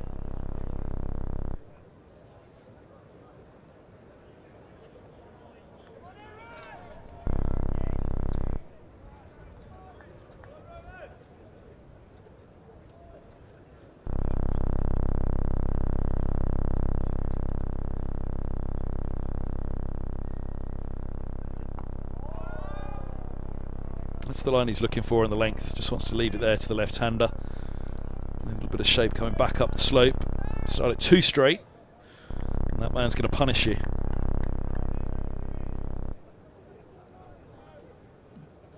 You know, talk about margins of error. Similarly, the slope can work against the bowlers here, because you start too straight and bring it back up the slope, then the batter's going to fancy his chances putting it away on the onside. You then readjust slightly outside off, and with the slope that far away, the chances of it coming back to trouble off are minimal. So bowls into the block hole. Masood equal to it. But yeah, anything just outside off, it's going to take quite some seam movement to straighten it. If you're pitching on off to trouble off, let alone outside it, then the batter's left-hander with the slope falling away in front of them can happily free up their hands. We've seen Shah Mahmood put away a few of those drives. I haven't seen anything particularly nip away down the slope from Roland Jones just yet, which would put something in Masood's mind. There's the angle of it. No particular movement off the straight though. You can see the time Masood played it with, just waiting on the ball, looking to run again. 14 done, 75 for 2.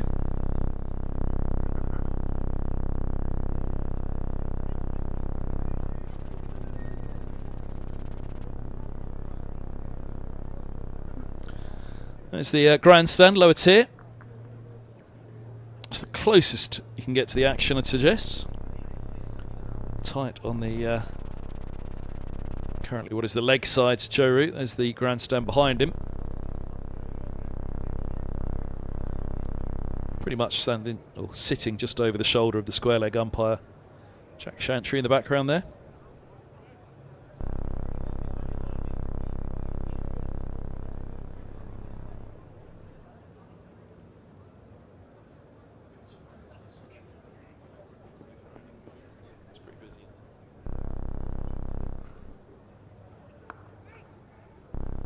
There's that time that Root's got, sitting on the back foot, easing into the offside. Talking about any fizz. You know, there won't be a great deal at this time of year. April conditions in England. Pitch is deep underneath, will still be quite damp. So even the drier top part of the pitch is not going to be that quick. You're not going to rush Roots particularly.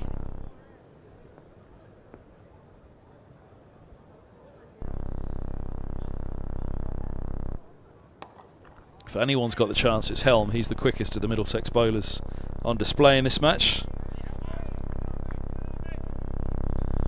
No Brooks sitting this one out. Blake Cullen still waiting his turn as well. Two other pace bowlers for Middlesex. This is the man that Middlesex will hope, with just an extra yard than the others, might be able to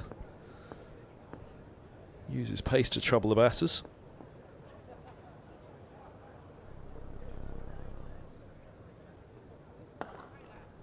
Looked as though it kept Root honest through the air.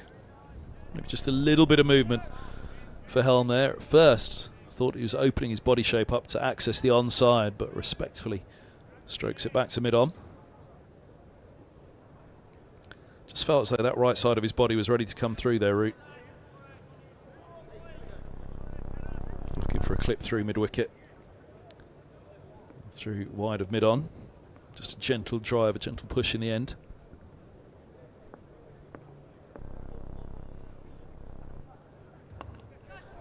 Edged and gone, taken at gully. Helm has the big wicket. Root heads back for 5.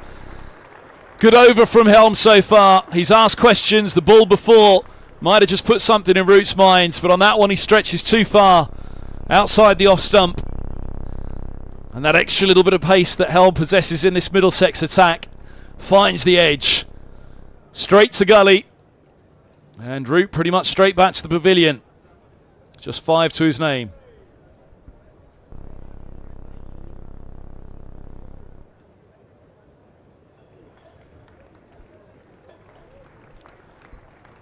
Just a little bit of shape again through the air, I think, which took that ball away from Root.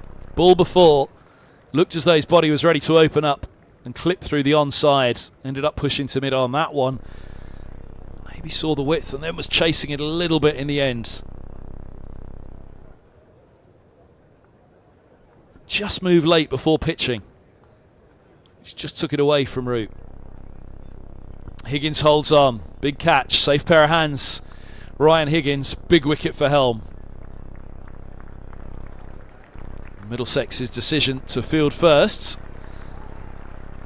is one that has borne fruit in this third round.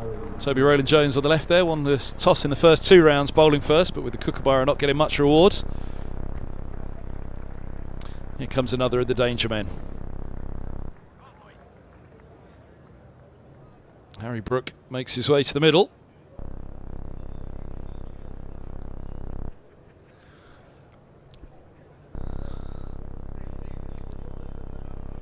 The frying pan into the fire for the Middlesex bowlers. Well, at the moment though, they will be thinking there's an opportunity here. The 15th over, and Root's back in the pavilion already. If that was offered to them when winning the toss, they'd have chewed your arm off for it.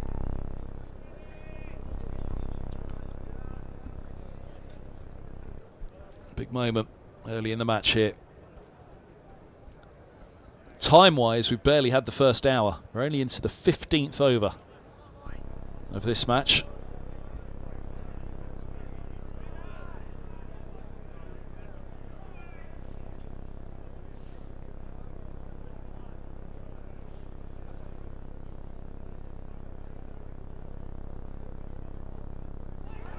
Oh, goodness me.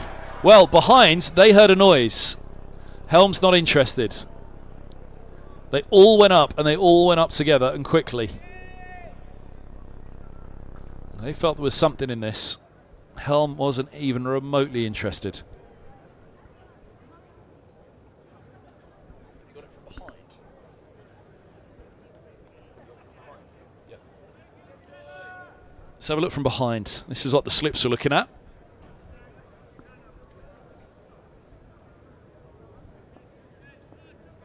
No, it looks as though he's played well inside that. Helm wasn't in the slightest interested. That's edged, doesn't carry.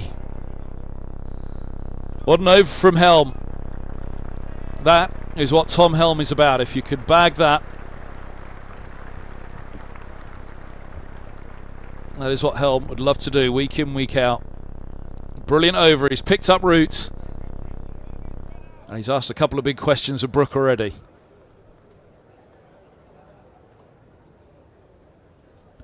Perfect length. Absolutely perfect length. Brook was left in no man's land.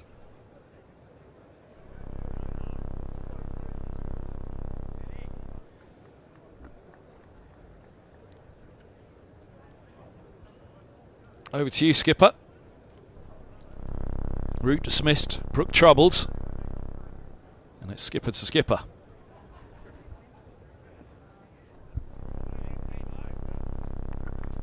Gets away with that one, Rowland-Jones.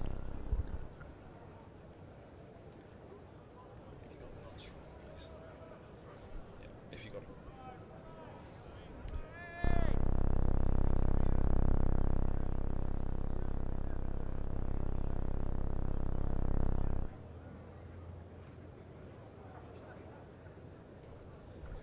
"25 years of age now, Harry Brook. Ooh, again on the spot there, Rowland-Jones. Not quite full enough, or indeed straight enough to clip. Just respectfully played once again. Turned 25 in February. He's got 12 tests to his name already. Average of 62. 4 centuries, 7 50s, astonishing really.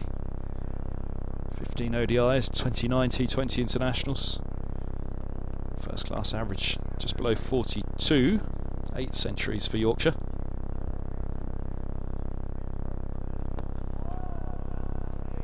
Rowland-Jones looks as though he's found a spot here against Shah Masood. Masood's put him away a couple of times off his legs, that short boundary on the onside, which will be tantalising for the left-hander if Rowland-Jones goes a little too straight. But on that line, he's hoping he's got everything in play. Bold LBW, and one that holds its line down the slope.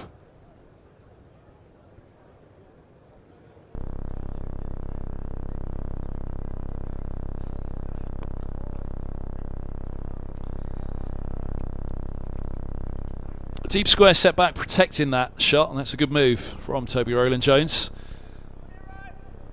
Mark Stoneman's out there patrolling the rope. Chances of Mahmood clipping it to mid-wicket on a 6-3 field unlikely, so protecting the boundary at deep square whilst also attacking the stump is the right call, I think. 2 balls to go the over though, and it's the right-hander Brook on to strike for the first time against Rowland-Jones.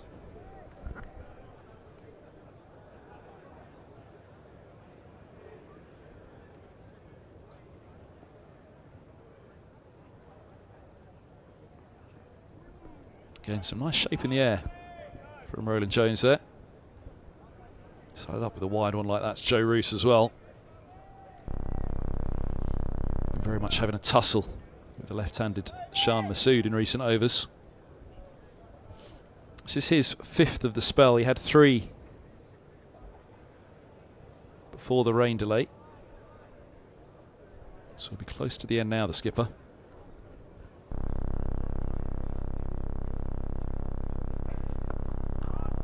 Back onto the spot for the right-hander. Well kept out by Brook. Just a single off the over. 76 for 3.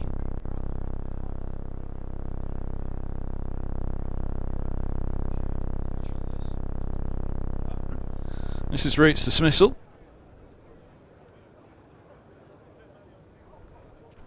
Just stretching for a little. Disappointment. The former England captain. There's the man that picked him up though, Tom Helm. His run-up will feel that little bit smoother and that little bit shorter with the wicket of Root to his name. Still a big pair to remove though.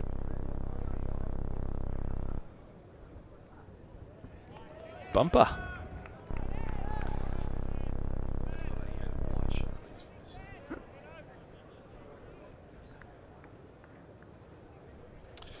Just can't quite see how to shot there. There's a deep square. You can see long leg on the top left of the field. 3 slips, point cover and a mid-off. Mid-on having a natter is Rowland-Jones, but there's a deep square set back as well. One for the timing off the pads, and especially from the bowling at the nursery end, where anything onto the pads, the slope's going to help the left-hander clip happily and close that face. It's nicely played. That's where Helm wants to leave it. But if he does drift a little too straight, then he's got that protection of the deep square now. And equally the bumper first ball.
That's the spot.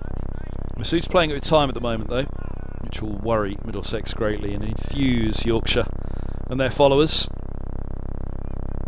Seems to be in position nicely. No real alarm bells in the 40 deliveries he's faced so far, Shan Masood. History against these Middlesex bowlers. He'd like to write another page in the book against them here at Lord's, I'm sure.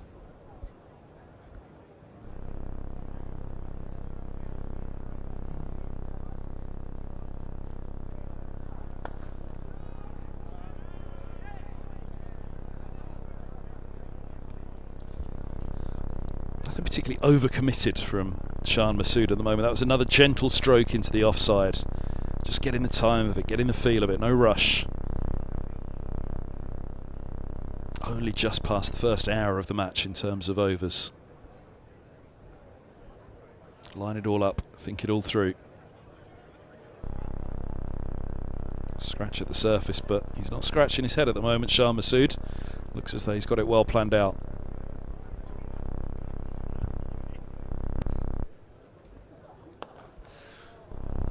And there you go, once again it's there. He's not going too hard at it though, playing the ball on merit. Stroke it to the cover. He won't be for one moment frustrated that he's picked out the fielder. All along the floor, timed. It's all about the feeling, setting himself up.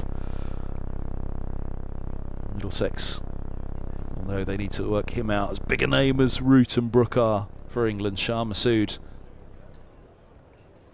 is a man they need. 76 for 3. There's Pavilion. Top deck's looking pretty busy. Steady down those steps, sir. Don't spill a drop. Members discount, though, I'm sure, in the Pavilion. Looks busy, as it should. It's a big match. Big opponents in town, Yorkshire. Won their last 2 here against Yorkshire at Lords in the Championship, Middlesex, 2016 and 2017. Ethan Bamber's back, and he's back from the Pavilion end. His better end, it seems, here at Lords for Bamber. Started up at the nursery with Roland Jones taking the Pavilion. But coming in down the slope, Mr. Reliable, Mr. Consistent on that off stump.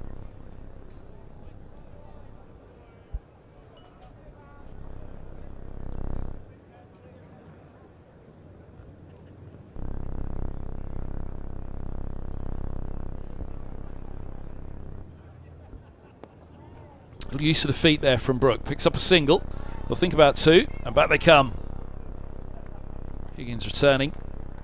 Good running, but Brook, you can see there, was using his initiative with his feet, which tells you that little bit of movement. Be it with the Duke's ball, we've seen a bit through the air for Helm, a bit off the surface for Roland Jones. There'll be a bit of both for Bamber, but also the slope. Hanging that ball just outside off stump, asking questions. Well, there's an answer. Haven't quite got hold of it. Down to long leg it goes. Going for the pickup shot. Interesting move early on from Brook. We know he likes to err on the side of positivity. This man has a very different approach. Methodical. Really meticulous in his technique.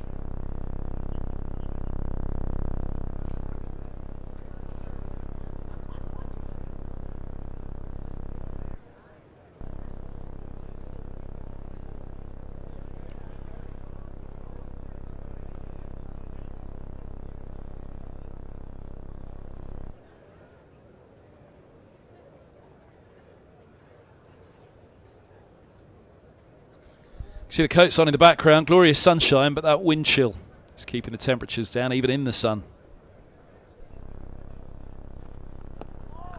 Bamber around the wickets to Mahmood. This is an interesting move. Right arm around to the left-hander to some extent, you're bowling against the slope, but it of course can slip away then. The angle coming back in to the left-hander, it can all of a sudden fall away down the slope. We'll come back over for the right-handed Brook.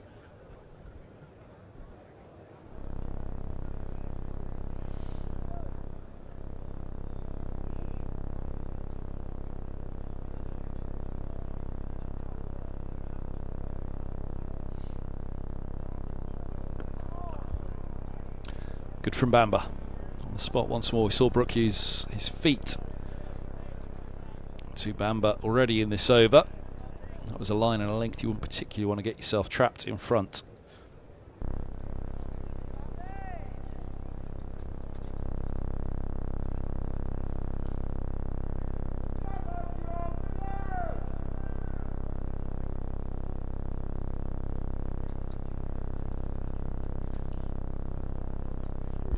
Edged and gone. They've picked up Brook as well. 4 down inside 18 overs. Bamber's first of the match, and they've got 4 pretty big ones as well. Shah Massoud remains, but Brook edges through to the cordon, and Bamber, the change to the Pavilion end, works straight away.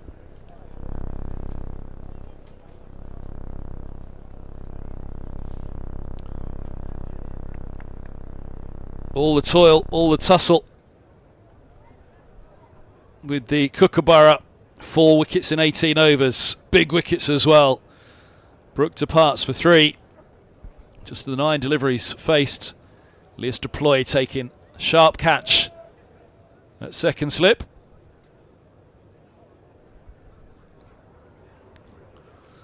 And Middlesex have Root and Brook in quick succession here at Lord's. Yorkshire just need to be a little bit careful. Duke's brawl has brought a change of fortune for the seam attack and indeed for the batters.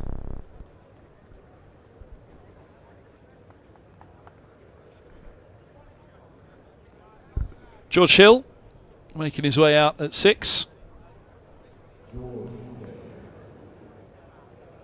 23 years of age.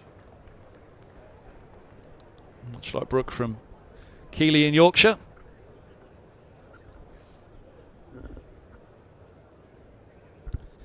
Sedbergh School for Hill though.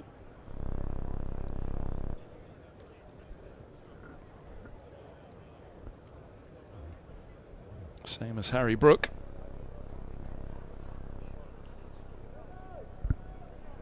Solid average, just over 31 in first class cricket, 38 matches, 3 centuries, 10 50s. 58 in his last innings against Gloucestershire at Bristol, 5 in the first. Managed just 13 against Leicestershire at Headingley in the opening round. Quite a end to last season as well for Hill.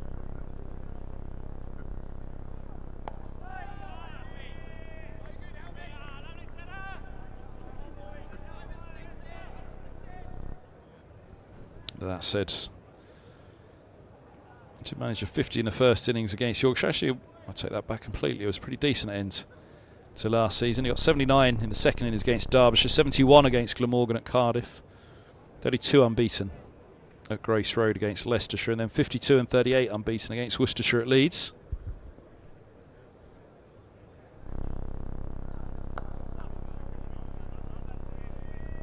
Masood still playing his own game out there, all the time in the world he seems to have.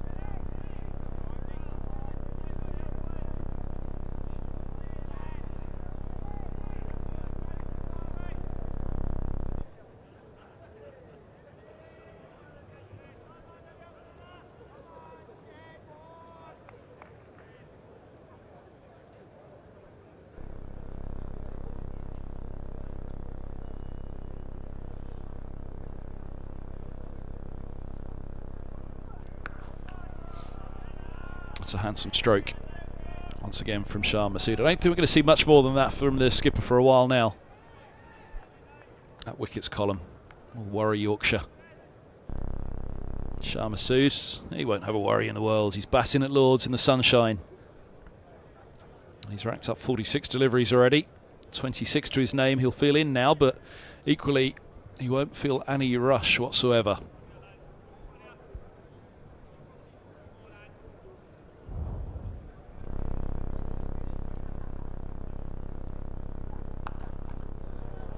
Short and wide, put away. Saw Finley Bean play a few of those, and it's put away for 6. Goodness me, what an uppercut that was.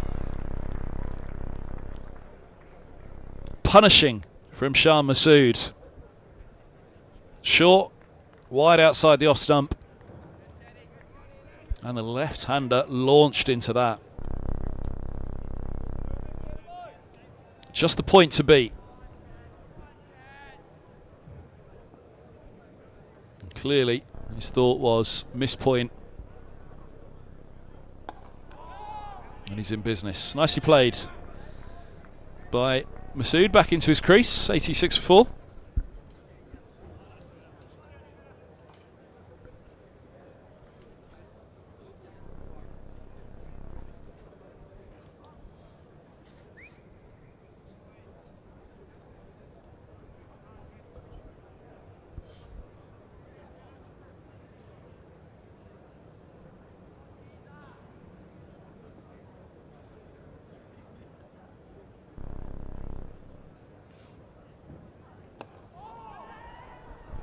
Scampered. And a a single to end the over. 6 and a single off it. Helm punished for the short ball, and nice to see. A lot of respect, a lot of enjoyment as well. Helm be happy. He's got a wicket to his name, that of Joe Root. He's got a Duke's ball in hand. Don't put it there again, though, Tom. Short boundary. Masood very, very happy to punish it. Here's a man who's really short or wide. Mr. Consistent Ethan Bamber. He has the wicket of Brook. Big 4 and 5 to pass it. They could get Shah Masood. Middlesex would feel in a very, very good position in this match early on.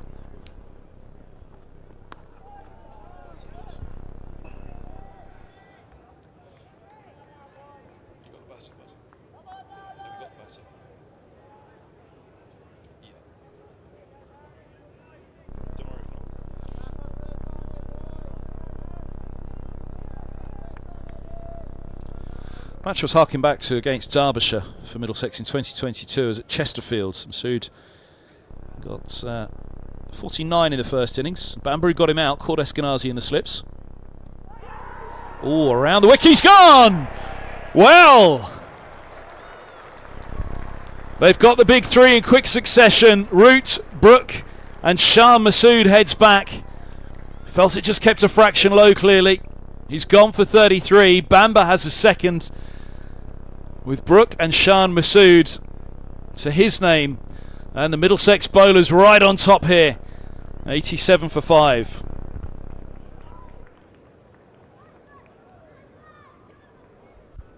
Around the wicket, just looking to straighten it. Masood certainly felt it kept low on him. Could he have been a fraction further forward to it? Also would have been a question, right arm around to the left-hander there. Did it just strike him outside the line of off? Masood has no complaints whatsoever. His thought is he wasn't forward because it kept low. Easy game from up here to say he should have been forward to it, but back he goes. And out comes the keeper. Tatzel makes his way out. And Yorkshire in a spot of bother here, 87 for 5. The man at the moment again, Ethan Bamber, so often comes up with the good. They will be feeling pretty happy about life with that ball in hand at the moment. The Dukes, all of the toil in the last couple of weeks. Here we go again, just watch that off slump. He's batting back foot, middle and off. Tides being outside again if they went upstairs, probably hitting in line, umpire's call. Crucially in the book though it says out. So over to Jonathan Tatzel. 29 years of age now. Former England under-19. Came through the ranks at Yorkshire. 53 first-class games now. Average of 45. 2 centuries, 13 50s. Made his debut back in 2013 in List A. Had to wait until 2018 for his first class debut, Tatzel.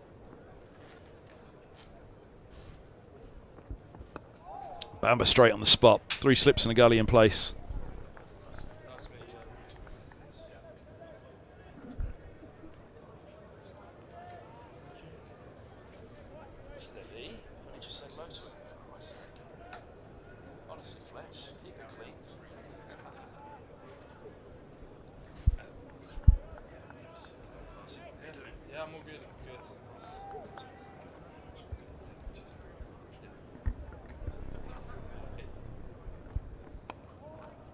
On the spot again, Bamber just eased away. It's a point by Tattersall.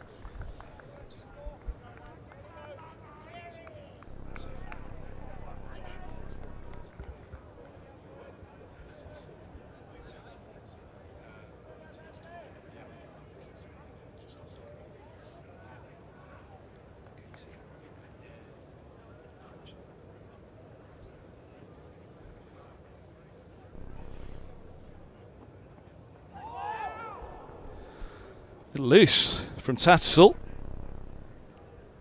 Hill at the other end, of course, is yet to face Middlesex in a pretty good position right now.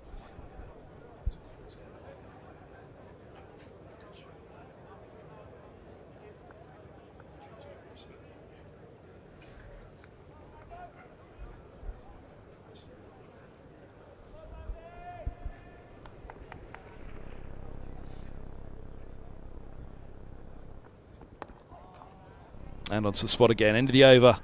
He's picked up the wicket of Shah Massood for LBW 33.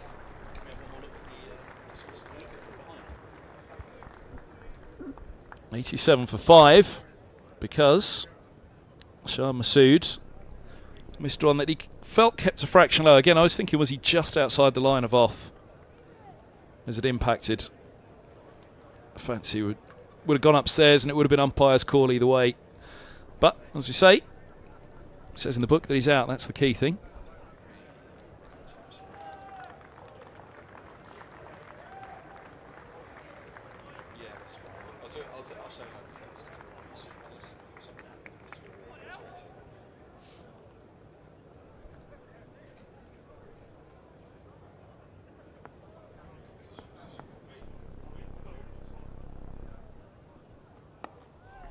Nicely plays. Onto the spot again.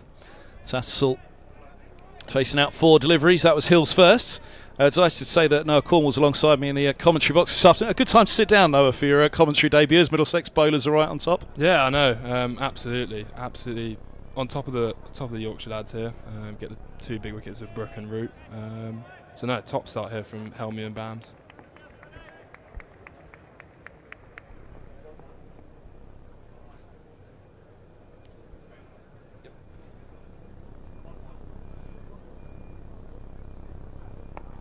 It's beautiful from Helm on the spot again. You've been in with the seconds training on the nursery end, I think, this morning, Noah. Yeah, short and brief training session. Weather sort of interrupts mid of a bowling spell, but no, it was good. Looking forward to hopefully getting out next week for a run. Where's the first one? First one's at Radlett next week against Hampshire. Was Horsham washed out? Horsham, yeah, washed out. Didn't even get a sniff. Talks of no roller even onto the pitch.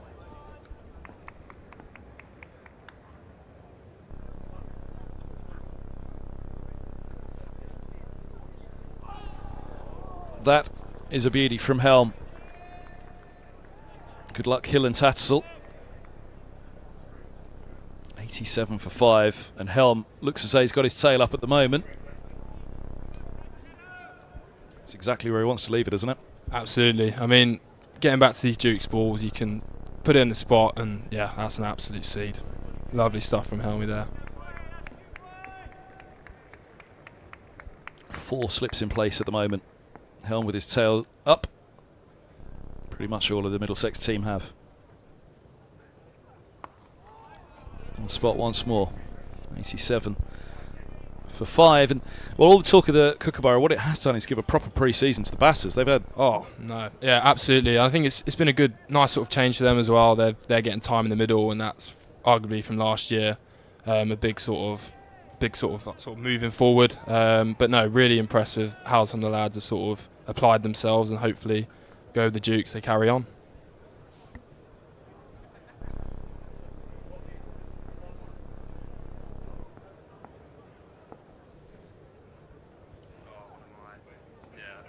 What's he done? Is he? Did you get much of a bowl with the Kookaburra this season? No, I played one pre-season down at Chelmsford. So that was my first proper bowl with that. It's good fun, good experience to play against. I mean, their first team. But I mean, I think it's different. Obviously, using it in nets and using it in a game. But yeah.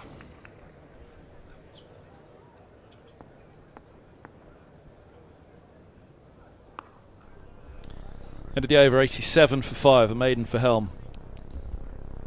Yes, that was with the Kookaburra at Chelmsford. Yeah, no, so yeah, that one was with the Kookaburra. I think all the pre-season games with them Kookaburra, all the sort of tent work we've done has been with the Kookaburra. Even today, our first second 11 game is with the Kookaburra as well. So Looking forward to that? Yeah, I think it'll be good. At the Mighty Radlett, so my home club. Can't wait to sort of get back out there after a long sort of year of missing out last year. But yeah, no, hopefully sort of bounds with the Duke here is gonna nick Tattersall off.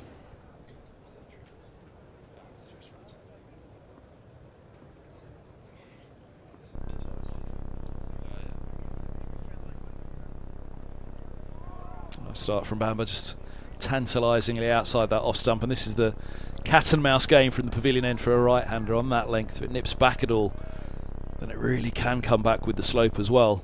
Off stump comes into play from pretty much a 5th stump line.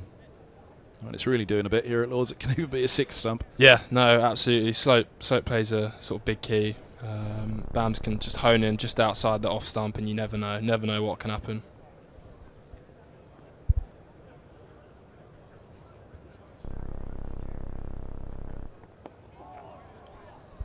How's the body feeling this year? Stress fracture of the back last year, unfortunately. Yeah, no, body's all good. Sort of long season last year. Plenty of rehab. Sort of watching the boys doing loads of 12th man and stuff. But no, really good. Feel really good. Back pain free. Sorry. So yeah, really looking forward to it. Hopefully, we'll get a whole season under my belt.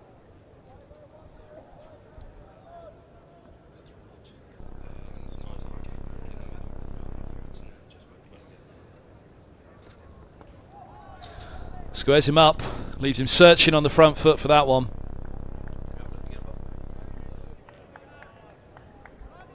This is tough going now for Hill and Tattersall. That wickets column will hang heavily over this partnership, as will the threat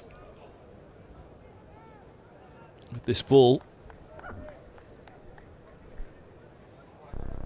As much as we talk about the ball nipping back down the slope, Bamber, Roland Jones, there are many experts in the Middlesex camp who can nip it back up the slope as well. There's a little use of the feet from Tattersall. Try and get in line early, get himself on that front foot and outside the line of off.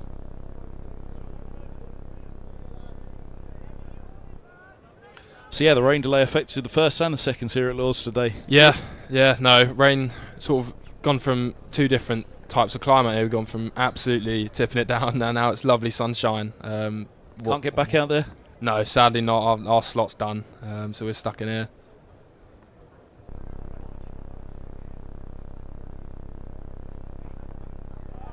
Ooh, bit of pace there from Bamber. That seems to really fly, which will infuse the bowlers, both sides. Of great sides, of both sides, of course.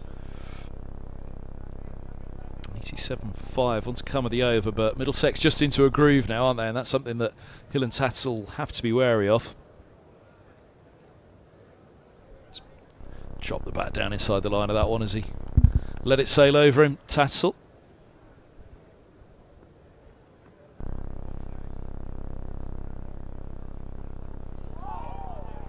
Good leave, good over. Another maiden for Middlesex. Bamber 7 overs now, 2 maidens for his 2 for 25 and a big 2 as well, having picked up Shan Masood and Brooke. Middlesex, well, after the first 2 matches that they had, I don't think 22 overs in against Yorkshire and having Shan Masood, Root and Brooke back in the pavilion could have been a better dream for them, really. Yeah, no, absolutely. I think the way the boys have started, I think a few runs early on, but then picked up life and then picked up the sort of 4 quick wickets of the next few. Back-to-back maidens here, so hopefully one of these lads are going to just sort of crack under a bit of pressure, possibly a little nick or something. Oh, chips on a hot day. Mind you, it's not as hot as the sunshine perhaps suggests. Trying to force off the back foot there, Hill. I'm not quite sure it was there for it. It's a bold thing to do against the slope. The right-hander, or the right-arm seamer to the right-hander, looking to nip it down the slope, closing that face up the slope from there. Yeah, no, bit risky. I think just pressure. Helmy and Bams, they've done this so many times in their career. Build it, something will give.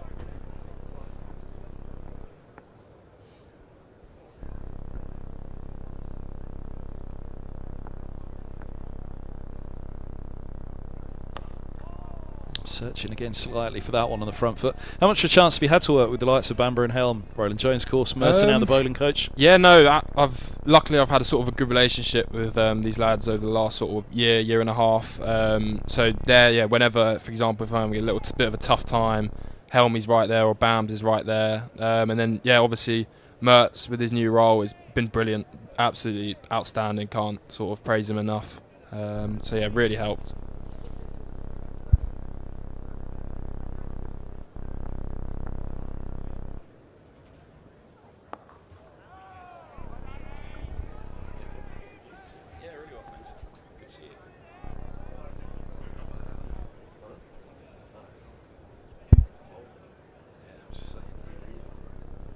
Yeah, we saw the shot of the chips being served in the grandstand a moment ago.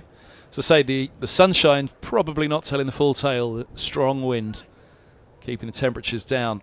You can see the Yorkshire flag above the north turret to the right there. Middlesex flag just about in shot there to the left as well.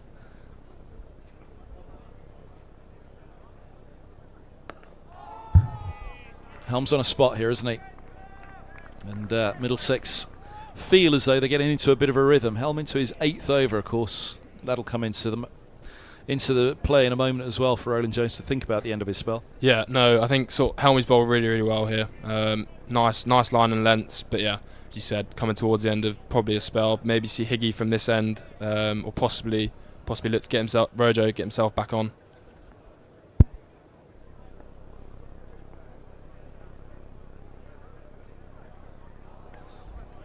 Tempter again, and left alone by Hill.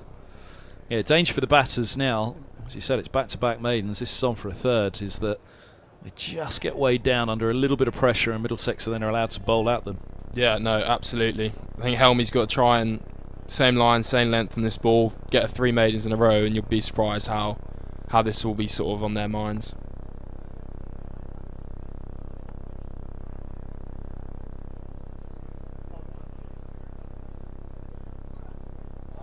It's a good leave. It's a very good ball as well. Just shaping to come back up the slope from Helm.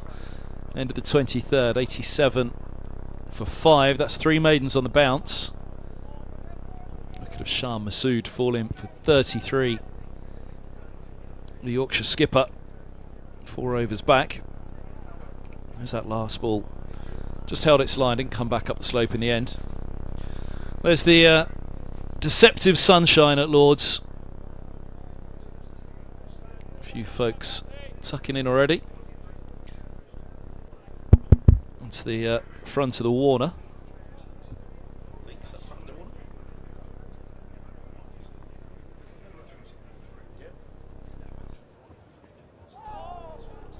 Bamber's on the spot again. I've started counting these dot balls now because this is heading towards 21 dot balls on the bounce for Middlesex. Not far off, that's what they say. 21 dot balls take a wicket. Yeah, no, brilliant stuff from the boys. Keep going at it, and I'm sure something's going to give here. I think once we got Yorkshire in this position, I think we've got to try and make this count.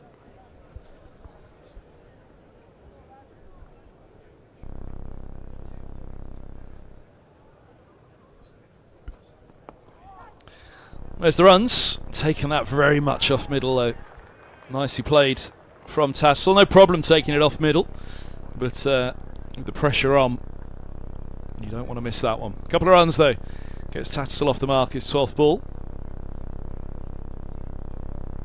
Slopes against the right arm seamer to the right hander there. You can see it falls away from the Warner stand at the top right of your screen, falls away to the bottom left of the screen, the slope from its highest to its lowest.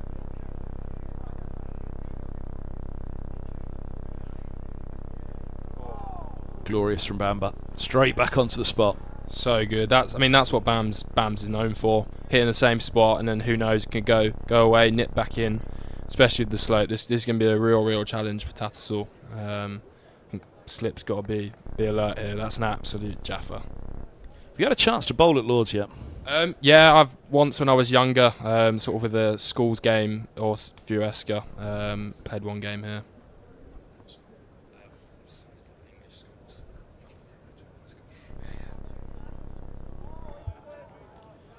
Because that's one of the biggest challenges for second 11 coming to first at Middlesex, is actually having bowls on the slope. Yeah, no, absolutely. I think having had a little bowl in it when I was sort of younger, bowling from the pavilion end, sort of left arm slope, nice for me, nice experience. But yeah, for the second team lads, I think it's about doing what we do best, and then if we do get the chance, got to make it count either way, even if there is a slope or not.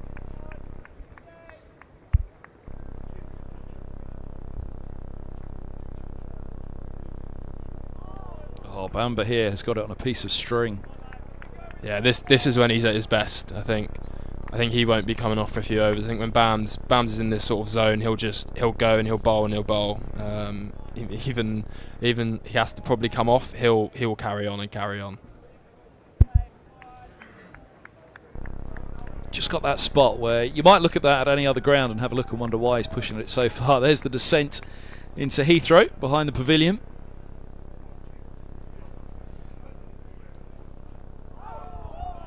That one comes back down the slope from Bamber. That's what we're talking about. That's the whole game, those last two deliveries, isn't it? For the right-hander facing right arm seam from the pavilion ends. Will it hold its line? Will it nip back? And if it does... Yeah, no, absolutely. I think that's a nice lead from Tattersall there.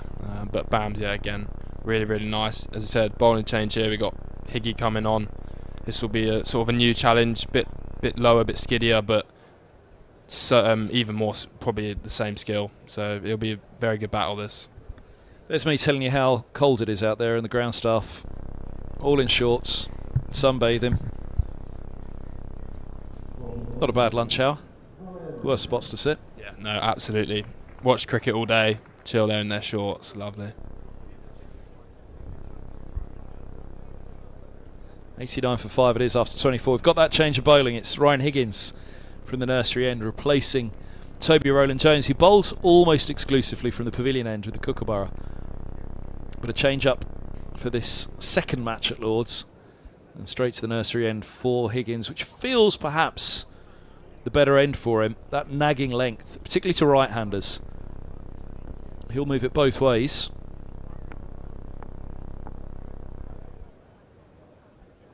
A little bit short and wide start. Yeah, I wouldn't be surprised if we see sort of Davo come up to the stumps here. Been a big thing that's been going on in the winter. As soon as we start to see Hill maybe use his feet, get down the wicket, you see Davo come straight up.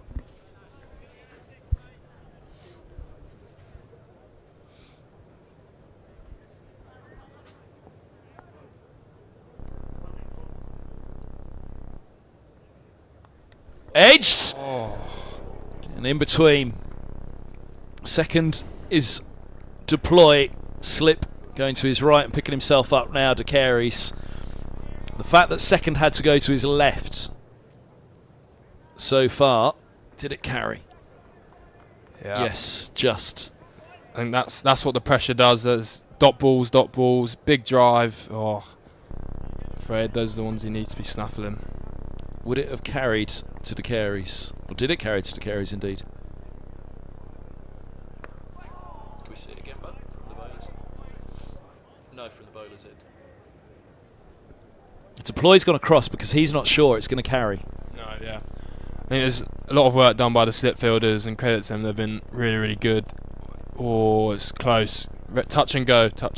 I'm not sure that would have carried to No. slip going to his right. And again, if slip has had to go to his right, then effectively that's Yeah. second's catch. Yeah, no. So deploy's done everything right there, I think. In the it's just outside his right shin for slip. Oh, there we go that's again. good. Yeah, that is lovely from Higgy. Put it on the spot, and you'll be surprised. I wouldn't be surprised if one of these come back in as well. This is top stuff. Playing a miss, draws the edge. Yeah, nice bit of swing. That's beautiful. This is why the nursery end for me suits Higgins. Just that control, shaping it away. And then you look for the one coming back in. Look for the one. I think that's brilliant from Higgy. Put it on the spot. Just nip it, swing it away, bring one right back up the slope. That's brilliant from Higgy. Top start. I'm being asked by the producer if we're calling that a drop. Well, there's two bowlers in the commentary box at the moment, so I'm saying yes. Yes. As hard a chance it was, I think as a bowler you'd be kicking yourself.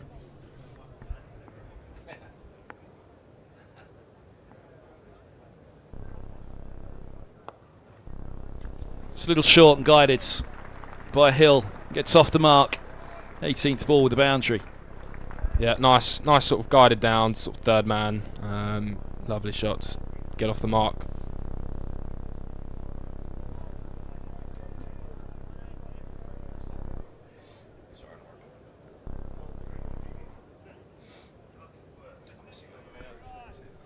Missed the no ball first up from Higgins, so one more to come of the over.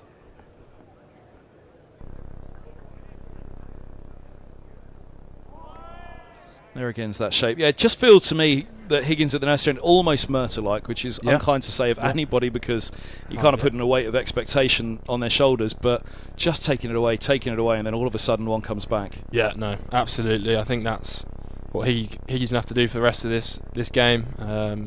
Bring it away, and yeah, send one back in, and who knows which one is going to get him.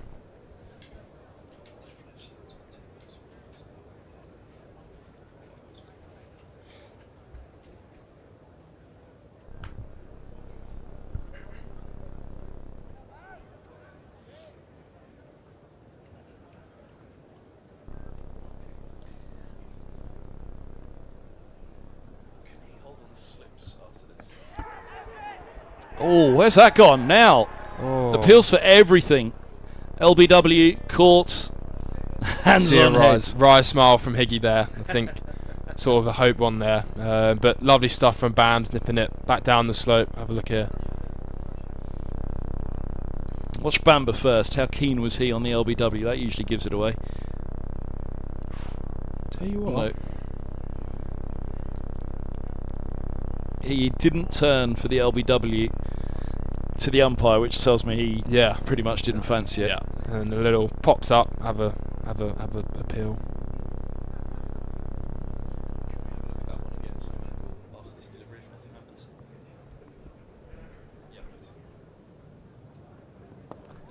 Use of the feet again from Tattersall. It's good, clever cricket from him. You know, you've got to lay bat on it with the bowling from the pavilion end if you're going to use your feet like that, but lay bat on it he does. Picks up 3. Yeah, nicely clipped away. Here was the LBW stroke court appeal. Just keep an eye on how much of the off stump you can see with the bowling from the pavilion. I've got a feeling you can see a fair bit of it. If that back pad wasn't in the way, I think you'd be seeing a lot of off stump. Yeah, no. Which suggests that ball's nipping down, especially with the slope. So nipping down looks possibly maybe a fraction high as well.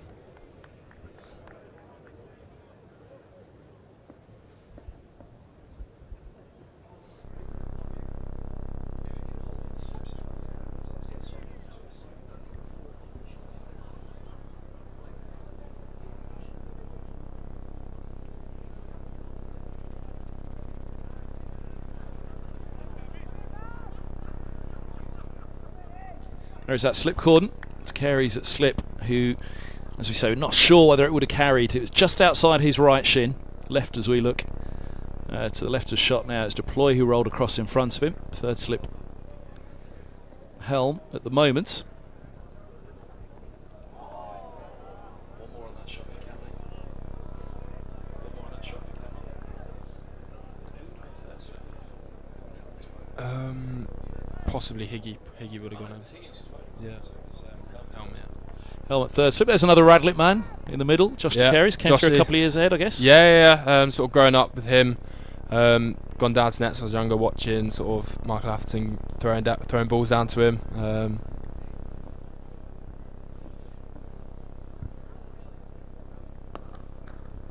Bumps back. But yeah, no, gone down. Looking at them having a hit, sort of hanging around by outside the net, looking to have a bowl, and then sort of played with him in the first team for a good couple of years. He's been sort of a good sort of familiar face when I first joined Middlesex. But no, top sort of his spin bowling has come on like you wouldn't believe recently, and also his batting as well.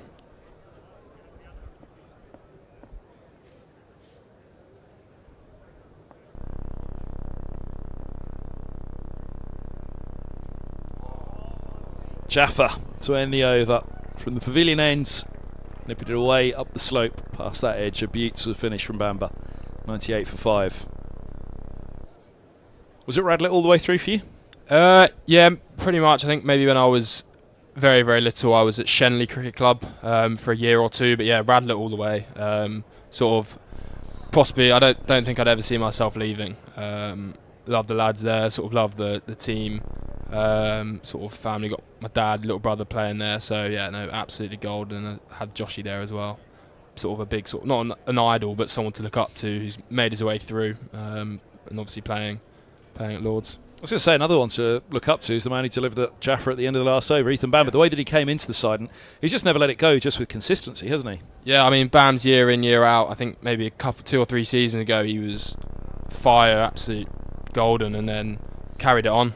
He's been brilliant. I think the lads love him. He loves bowling.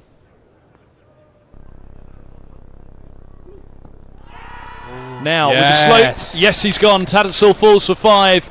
There was always a chance with the slope. I think Tattersall will feel he was slightly leg side of that. Hadn't gone a long way across, but Middlesex were keen as soon as that inside edge was beaten, and Yorkshire lose a 6th wicket here. Effectively, we're barely finishing the first session. Yorkshire in a spot above her. He'll feel he stayed leg side of that ball, won't he? Yeah. But the slope always gives the bowler a chance and keeps the umpire interested. Tattersall falls for 5, 19 deliveries, 98 for 6. Yorkshire are going to have to be very careful now. Yeah, no, absolutely in danger of sort of possibly getting bowled out before tea here. But no, lovely from Higgy, away, and then brings one back up the slope. That's his biggest threat. But yeah, no, absolutely lovely from Higgy, and then hopefully the lads can finish this off before tea or just after. Richard Illingworth, the umpire, putting the finger up on that one. Again, you see a lot of the off stump, but because if that was at the pavilion end, absolutely no chance. Because of the slope, it's sliding down, missing leg. At the nursery, the slope evens it. Yeah, no, just sort of holds its line. I think you'll see that probably crashing into top of leg. So yeah, no, lovely ball from Higgy. I've got a feeling it'll be umpire's call on DRS. Yeah, maybe just, but which is out. Yeah, is no, out. Given you're a bowler. I'm not going to shout this down here. Oh, that no, umpire's call should be not out. Absolutely. If it's hitting the stump, you should be gone. But no, yeah, lovely from Higgy. Just probably just clipping top of leg. But yeah. From a batter's perspective, you're going to be a little bit disappointed without the DRS that it's given. But I think, not too many complaints. And the point, again, where you've got DRS at a higher level is just to take the shockers out of the situation. Yeah, no. That wasn't a shocker, but you can understand Tattersall just looking a little disappointed. Starting on leg, he felt he didn't go a long way across, but the slope will always give the bowler a chance and the umpire a decision to make. So here's Thompson coming in at 8, first of the all-rounders.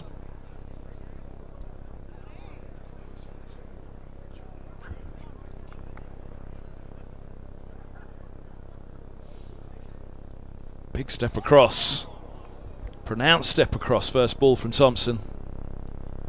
Nice. Try to bumper first up. Don't mind that from Higgy. Sort of Jordan Thompson probably expecting that to be in his half. Could have easily just a little bit of glove or a little bit of bat there. That setup, I think, is going to interest Higgins. Right arm over from the nursery to the left-hander. He starts, as we'll see now, with a very open stance.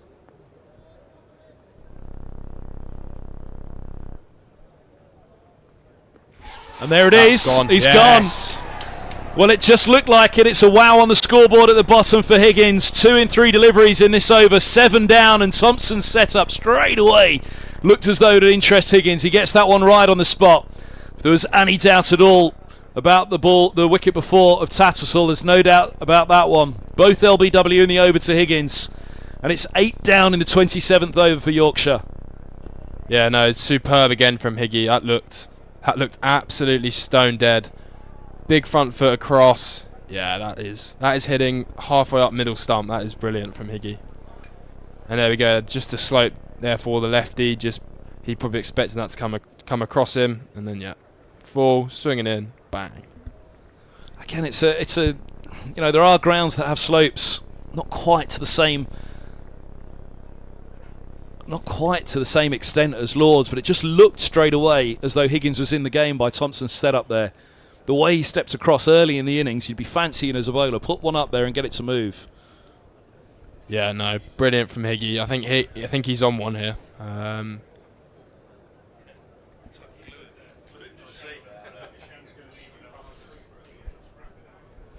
It's just been noted you've got a 4 for at Lords. Yeah, no, keep me on there. Hopefully, plenty more of them. Does a fine for mean you have to buy a jug at the end? Quite possibly. Higgins and Bamber might have to be buying it for you. So Jordan Thompson, been and gone. Hill at the other end on 4 from 23, and he needs someone to hang around with him now. The Yorkshire number 6. Got Mickey Edwards and Dan Moriarty to come, but Ben Code comes out. 30 years of age now, Code.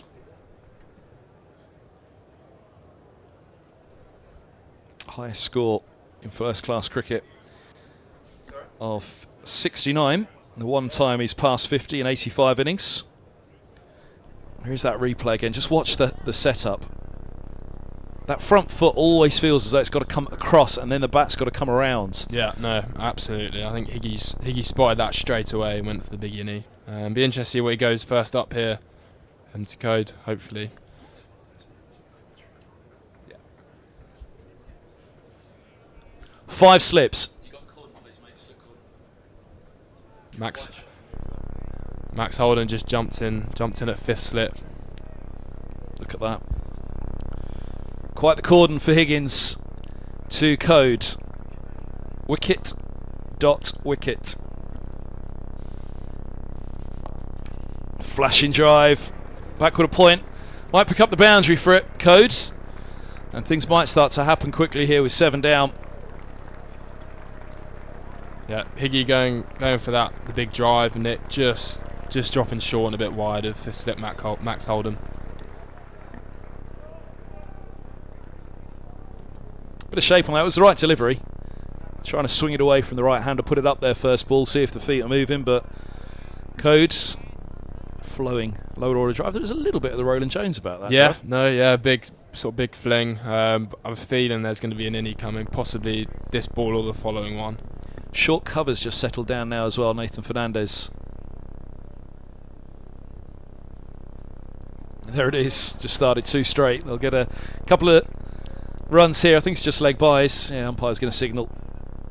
They've taken 2, 1 to come of the over. Just mentioned Nathan Fernandez there. Watching on from afar, the seconds last week when he made his first class debut. Yeah, no, brilliant from Nath. I remember I was here watching his T20 debut last year, and that was sort of almost quite proud going up through the academy with him. But yeah, no, absolutely delighted for him. Get his first game and then scoring 100 as well. What more could you ask for? But he'll be enjoying this, and can't wait to get out there. He loves to bat. That's all he wants to do. So this will be good experience for him.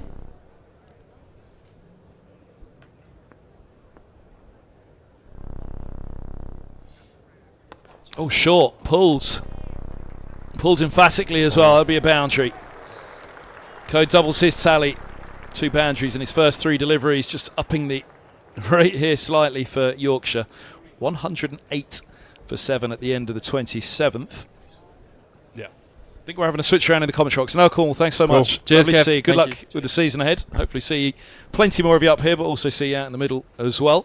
So 108 for 7.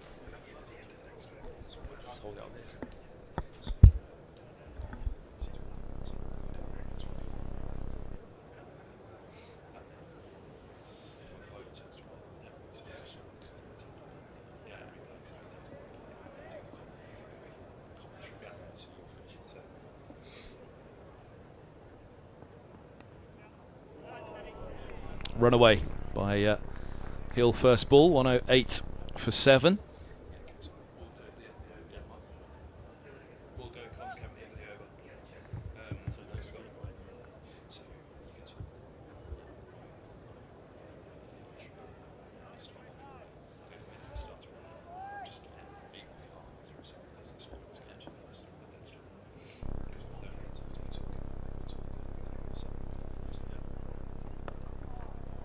Over the top of it once more, Hill. He's got a massive roll here for Yorkshire now. 108 for 7. And Bamber with 2 to his name. He's going to be very happy with the 2 that he's got as well. Shah Masood, LBW for 33. And Brooke caught deploy for 3. He was the man that felt as though really just got something happening. Roots falling to helm as well was a brilliant dismissal.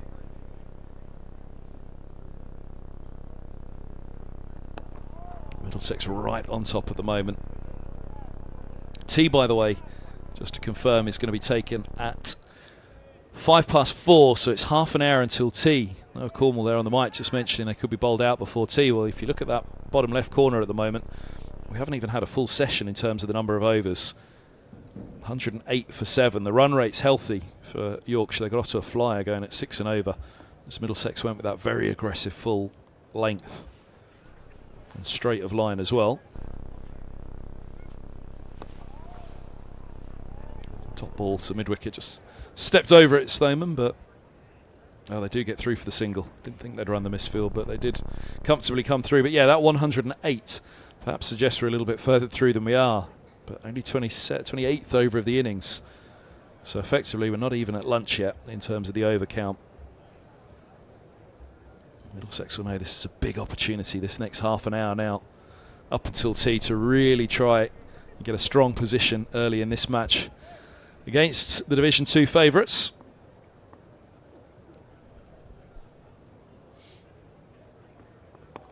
Oh, now they'll get runs here, Hill, but Middlesex will be interested in that. Felt a little loose from Hill, and at the moment Middlesex will happily take anything loose from Yorkshire, even if it's at the cost of runs. Members will be happy. As I say, the pavilion today looks pretty well populated for the opening day of this one.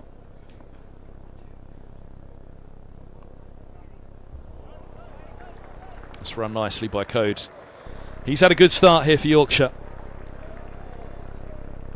Won't get the third boundary on this occasion. And picks up a couple more. In fact, picks up 3, so he'll keep the strike. Code has 11, Hill has 5, 112 for 7. Pretty nice view from the grandstand, which is away to our right hand side. Not a bad view up here as well, where I'm delighted to say Ishan Kaushal has joined me, replacing Noah Cornwall up in the commentary box. Ishan, frustration for the seconds on the nursery, and not so much frustration for the firsts at the moment. Yeah, obviously frustrated not to get going this week against against Sussex at Horsham. Got rained off, didn't even get a look. But yeah, the first are doing well here. Rained off in the nets down below as well.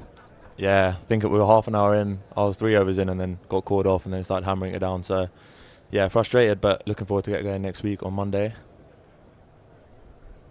Where is it you're off to again on Monday? Oh, it's Radlett, isn't it? Yeah, it's at Radlett at home. So yeah, looking forward to it.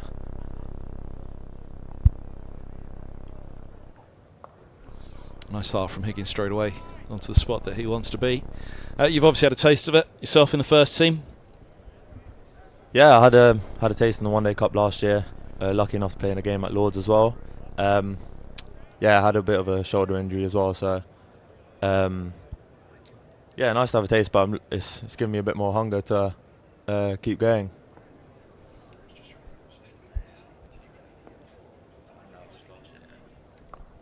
One comes back up the slope from Higgins. I was just going to look it up there to see if you got a game in the year before, but it wasn't. Last year was the debut. How did you find the bowling at Lords? That's always the talk, isn't it? That first bowl at Lords, because of the slope. The Middlesex second 11 never get a look in here at Lords, so it means as a young bowler in particular coming out to play on the slope for the first time, it's a very different experience. Yeah, I've been lucky enough over the years to have a little bowl on the outfield here at Lords on the far side, so the slope's a bit more exaggerated and you get a bit of a feel of it, and I bowl from both ends. But it's flashed away. Gully looking for the tumbling stop was Helm. Backward point giving chase. Can give up now. It's made it all the way. Hill just up in the tempo now as well. Code moving to 9 in the last over. Hill now crashing along as well. Sorry, you're saying that the top end of the square here at Lords, it feels more pronounced, the slope, than the bottom end? No, we actually do most of our bowling on the bottom end, and I think it feels more pronounced. Well, personally, on the. I think I have heard that before, but I don't think I've ever discussed it through with somebody. So bowling from the, we'll come back to that after this ball actually.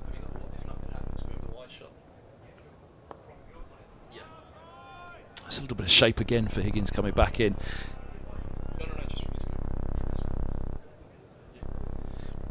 Here's what we're talking about. So the pitch at the moment is the top end of the square. This is the higher end of the square, up towards the Warner, where the Warner meets the pavilion on the right of your screen there. Sorry, the Warner meets the grandstand. That's the highest part of the ground, slips away to the bottom left. So you're saying the bottom left of the square is the one where it feels more pronounced, the bottom end of the square? Yeah, I think so. Just the way the slope is, it goes from right to left on the screen, and yeah, I think the left like falls off a bit, so it definitely feels a lot more pronounced from there. Is that running in from either end? Does it make a bigger difference whether you're running in from the pavilion or the nursery at the lower end of the square where it feels more pronounced?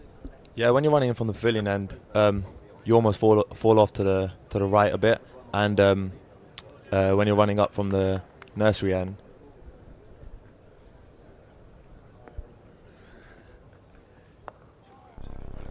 That's run nicely by Hill. They've just left a little gap there at the moment, moving Gully wider for Hill. Might be something to think about for the next over. End of the 29th. 1-2-1 for 7. He played it with time, you'll see. He knew what he was doing there, Hill. Picks up the boundary. Yeah, sorry, so going back to what you're saying. So when you're running in from the pavilion end as a right arm over, it feels as though you're falling in, as though if you're a bowling to the right hander, you're falling into the legs of the right hander. And from the nursery end... Yeah, from the nursery end, you feel like you're falling away to the right of the right hander as well, and your feet, and it's a bit harder to keep your action upright first time you bowl here.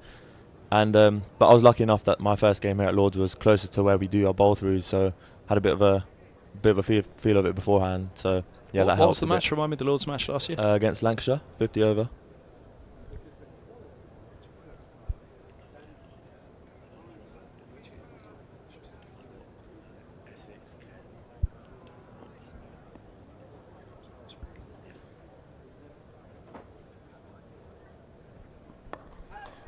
Up there from Bamber, and again that's that flowing drive that Code has.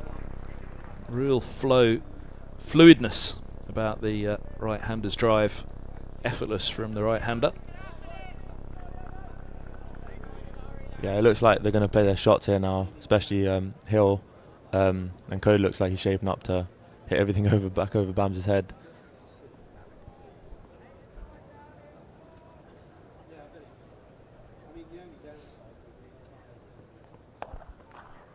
Wow. Forehand smash from Code.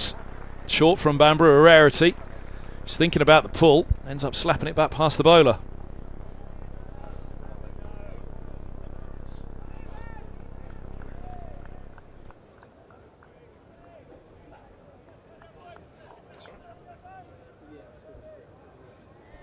Actually, where was he thinking? I was thinking pull, but almost his head was looking towards the cover at first. Yeah, I think he shaped up for the pull, and then it was a bit outside his eye line, so he just carried on with it straight over.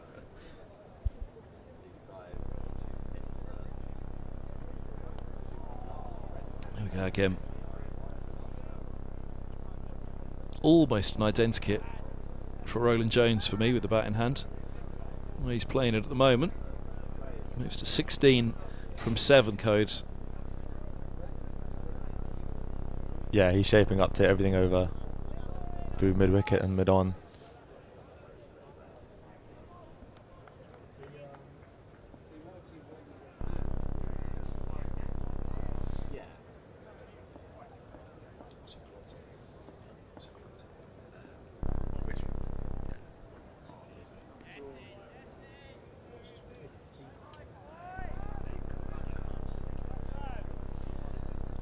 On 28 for 7. Was just discussing with Noah, his club team, and for yourself, Richmond. And before that? Yeah, I'm at Richmond now, in the Prem, which is nice. Nice challenge. And before that, I was at Wickham House and Osterley. I started at Osterley, moved to Wickham House, and then yeah, moved to the Prem.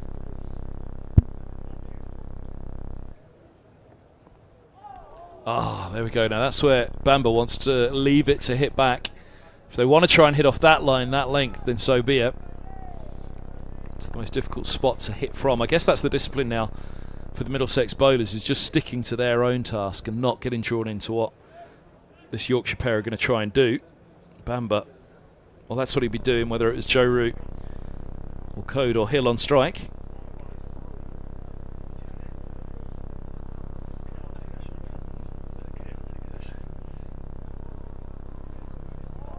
Oh, goodness me.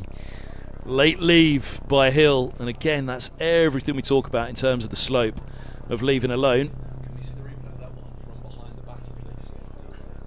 Have a look at that one again from behind the batter.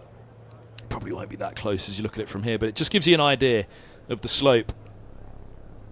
Doesn't nip back in too much, but there are occasions that will nip back in from that length and take off stump, which is where Hill had that momentary thought of having to play at that one, but happily and rightly left alone. 128 for 7. So yeah, you started with Blake Cullen previously. Yeah, I was with Blake through the age group stuff in Middlesex and at Wickham House as well. So I kind of came through the system with him, which is nice. Now we're both on the staff.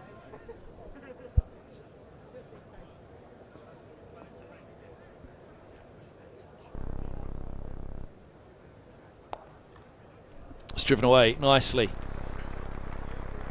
Big chase here for Mark Stoneman. Again, all the way downhill at that end. You've got your work cut out, Stoneman.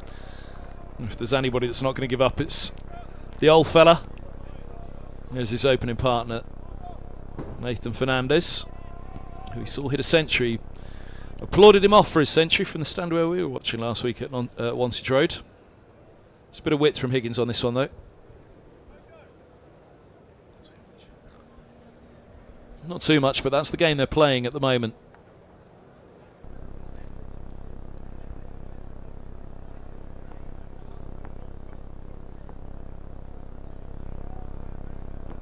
There's one that comes back up the hill. That one doing too much. That really went, though, from Higgins. Probably the biggest movement we've seen of the day.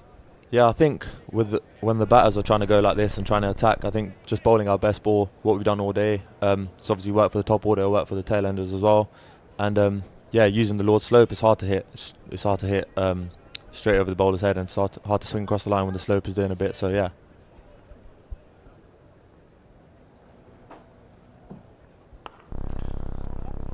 It's a little hint of in-swing through the air at the last from Higgins there. They've started to spread the field a little bit now, Middlesex. Deep third back. Backward point cover, mid-off, mid-on. Deep square and long leg. You can see there are a couple of slips still in place.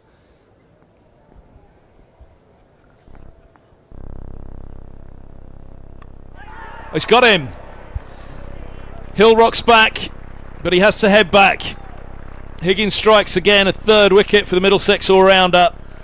Got himself into a nasty position there on the back foot, Hill. I think error in judgment on the length of that one. It's cost him dear.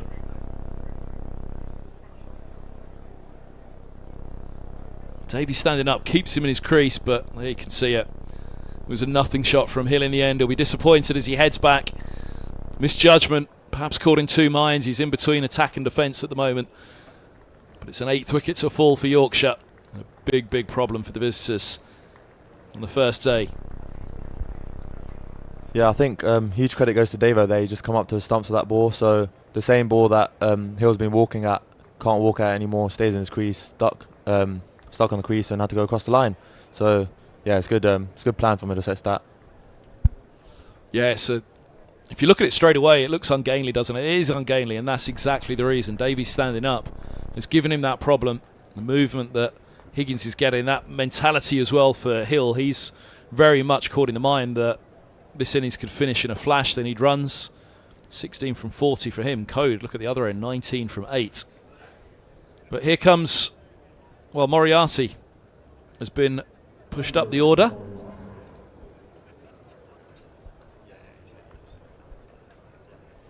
So Dan Moriarty, former Surrey, now with Yorkshire.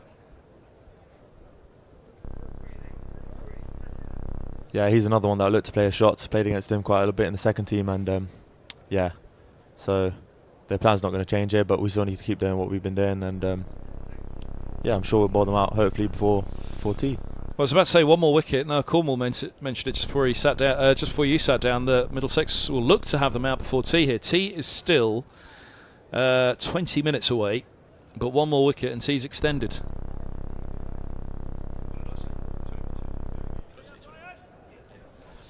But 9 down and tea gets extended.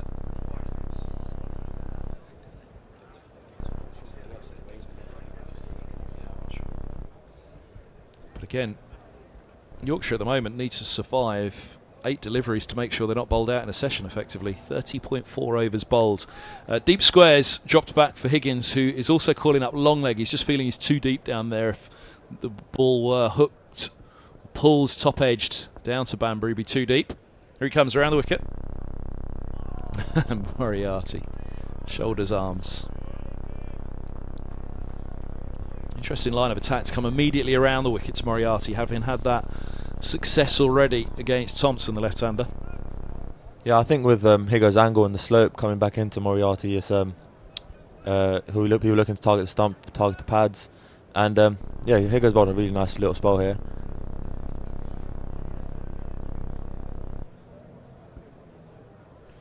Leg side, tumbling stop by Davies, can't hold on. Is going to be signalled by the umpire. He saved a couple probably. Davies with that dive down the slope again. We talk about it for bowlers and for batters, but also for wicket keepers. Right arm around to the left-hander going down the slope. That's a brilliant stop from Davies, even if he couldn't hold on. Here's that card now. It's quite a top-heavy card. It was looking pretty good with Finley Bean up at the top. Live gave it a reasonable start. Shah Massood's 33. When he was together with Root, Middlesex knew they really had to try and make the most of the early couple of wickets that they had to get the 3 and 4 together. Brooker bonus as well, the number 5, Bean and gone. It's a windy, blustery day. It's all happening at quite a pace on the field as well. 132 for 8. 31 overs bowled. This, as I say, effectively is the last over of the morning session in terms of the over count, although here we sit at 10 to 4. What will come of it? 3 slips in place for Bamba.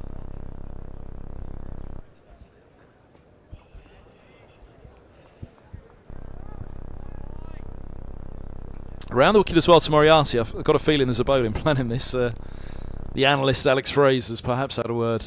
Yeah, I'm sure they've looked at the footage and done all their work, and they've seen a little weakness in his game from around the wicket, but hopefully they can put that to effect now.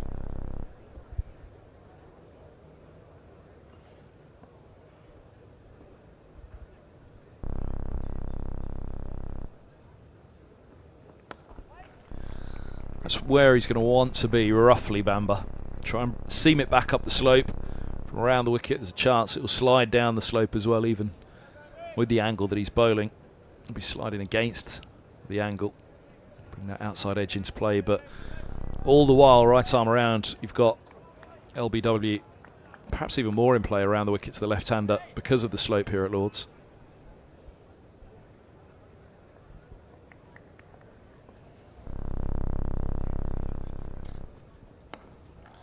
Moriarty really covers up those stumps as well. We saw the very open stance of Thompson earlier.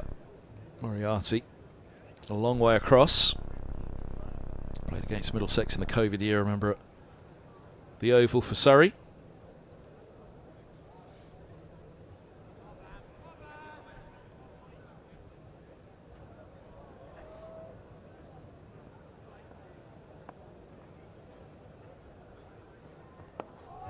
Ooh, had to get back on that one. That's what they're looking for. See if he can get that back down and around in front of that front pad. Yeah, it looks like he's moving across a bit here. So, yeah, targeting the pads is not the worst idea, especially when a batter's looking for the ball that's going down the slope. And yeah, it's just the one that comes back up is always a bit of a danger as well.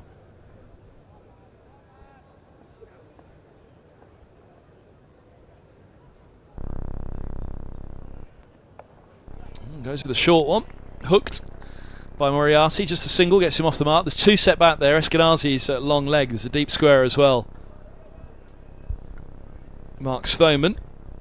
Luke Holman in shot there is just on as a sub fielder at the moment.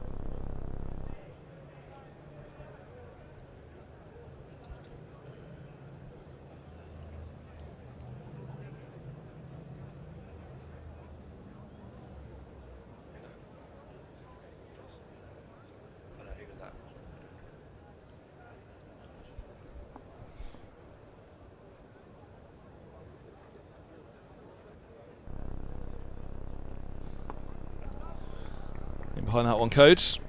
End of the 32nd over.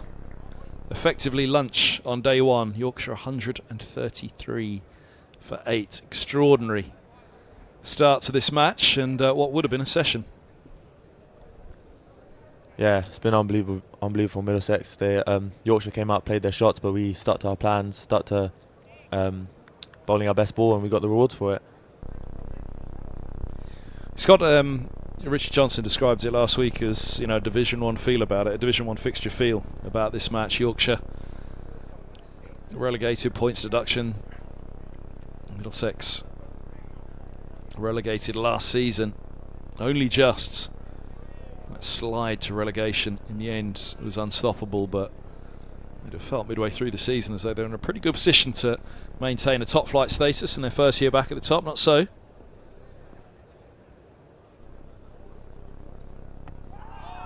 Inside edge on that one. There's a gate there though. He's back over the wicket now to Moriarty. Again, this is how he picked up Thompson. Perhaps just feels to me, again, LBW is more in play here for Higgins' right arm over with the movement that he's getting. Right arm around with the slope to the left-hander at Lords. Not much of a chance at the nursery end.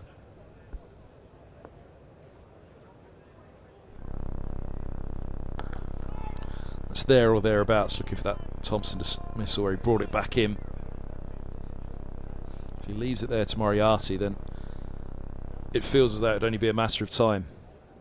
Yeah, and Higgy's quite a skiddy bowler. He rushes, like after it pitches, it rushes onto you a bit quicker than you think. So, yeah, targeting his pads, coming back in with the Dukes ball as well. That's why he's bowled 4 overs and got 3 wickets.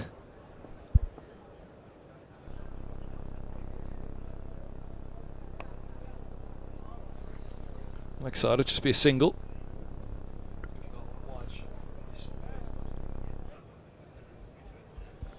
Looking at the skies for a moment, you can see it's darkened over a bit here. Brighter skies over the back of the Warner and the grandstand, but immediately over Lords, as you can tell from contrast. There's some pretty heavy cloud, which has dulled the light for the moment. Light itself isn't an issue, but you just wonder if any of these clouds, there is another band of rain coming in, like that first band that whipped across the country. Another one coming in.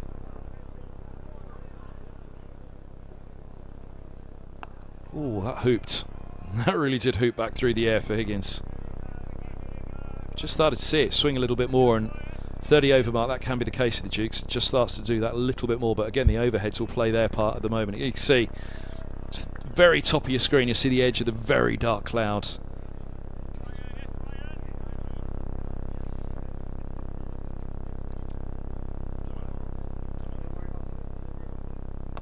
Oh, now again.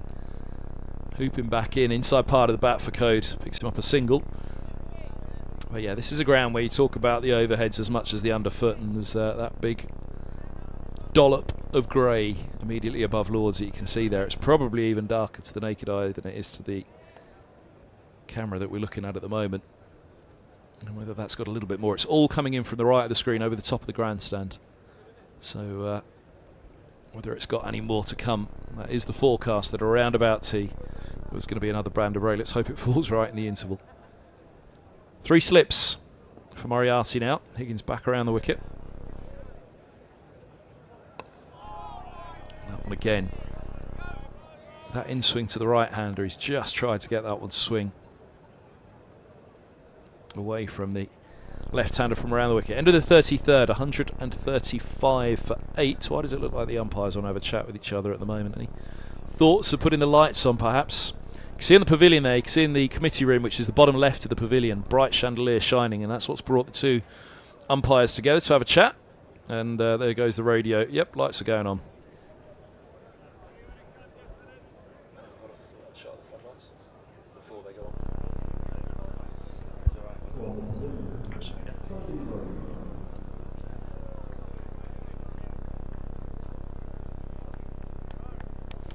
There they go. New floodlights for this year.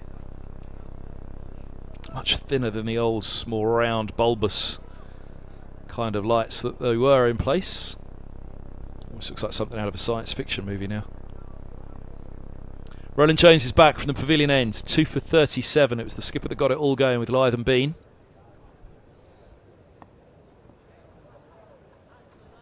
both of the openers. Oh, bumper. Nathan Fernandez doing the fielding.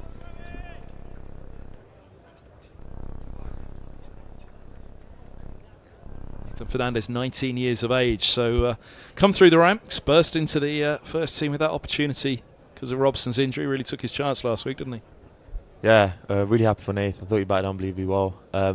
I've been with him in the age groups as well. He's always played a couple of years up and in the academy as well. So, yeah, very happy for him. Hopefully he can carry on. How's he been in the age groups? Come back to after this ball, but primarily a spinner when he came in T20 last year.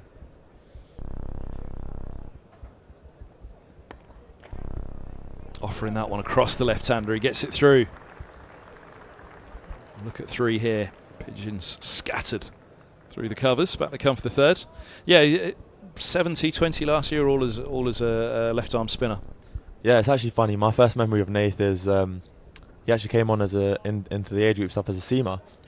Bowled a bit of left-arm medium pace and hit the ball far. And then, yeah, I think he changed into bowling spin and it's worked out for him.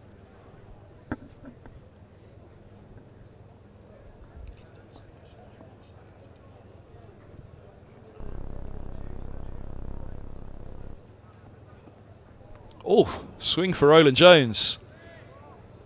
That one really went away. Again, that's a mark. Well, there's 2 things. The overheads at the moment that we've been pointing out, but this age of the Duke's ball, it can be that it swings that little bit more just after the 30 over mark.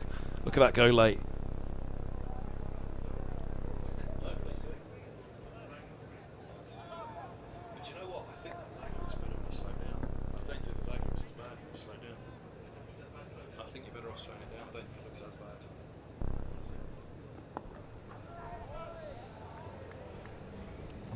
For 8, 2 to come of this over. Yeah, just back to Nathan Fernandez for a moment. As we have a look at just this bit of swing that Roland Jones has got going. Seam bowler by renown, but there you go, just before pitching, which makes it look as though it seemed because it was so late, that swing, but if you watch it was just before. Come back to the Fernandez question about that century, because as far as I understand, he hasn't scored a century for the second 11 yet, but his first century for Middlesex is at first 11. Yeah, he scored quite a few 50-plus scores for the second team over the years. But yeah, not a bad time or place to score your first century for Middlesex. And yeah, he loves batting competitor. And hopefully he can score a few more this year. Richard Johnson's always been a coach as well that's quite happy to throw a youngster in as well.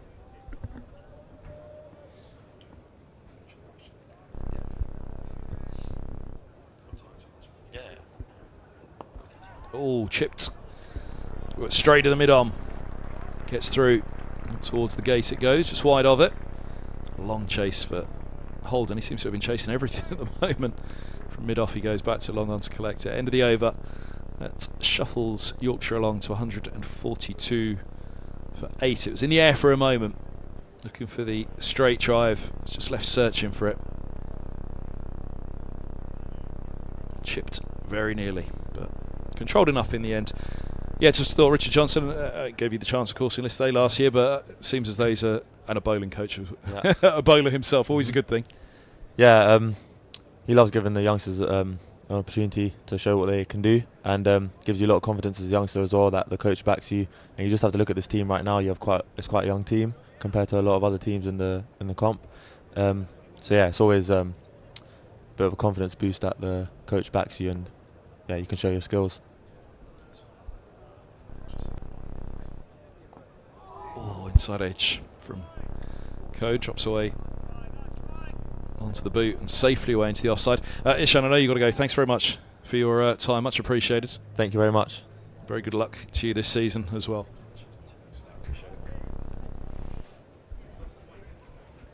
Here's the inside edge.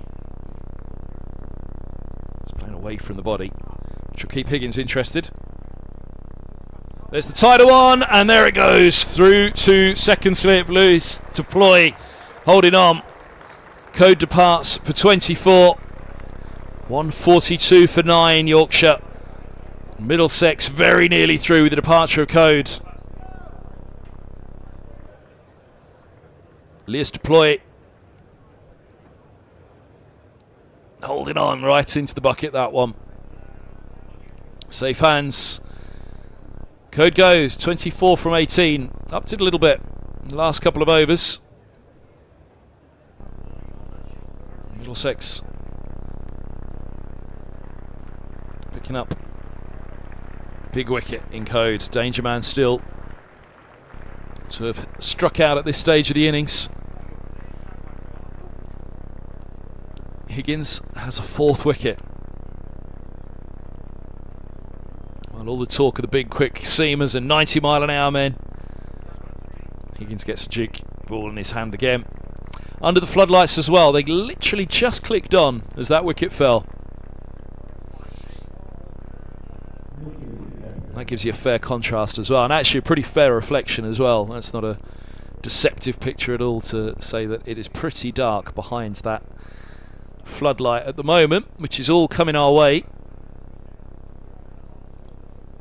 What'll come first though? This next band of rain or the end of the Yorkshire innings?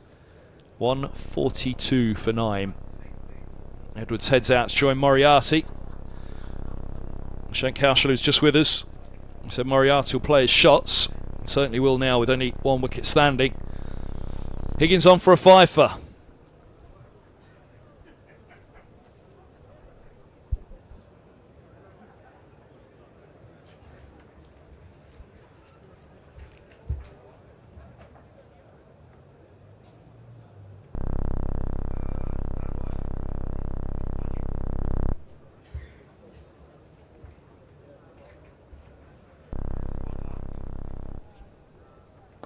Oh, swings in.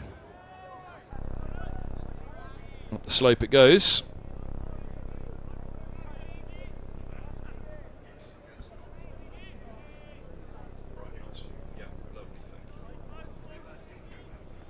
Four wickets takes Ryan Higgins to 250 first-class wickets as well. The number he'll be interested in is 5, though. Can he find another one here to finish this off?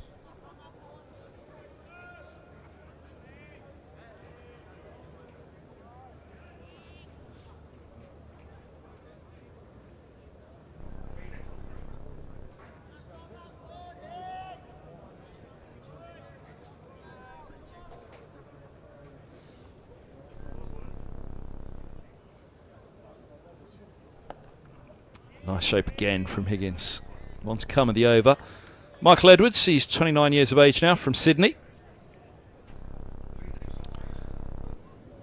Played for New South Wales under 17s and under 23s and the Sydney Sixers as well in the Big Blast, the Big Bash.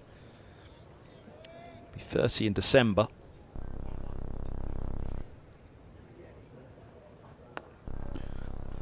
Pushed away.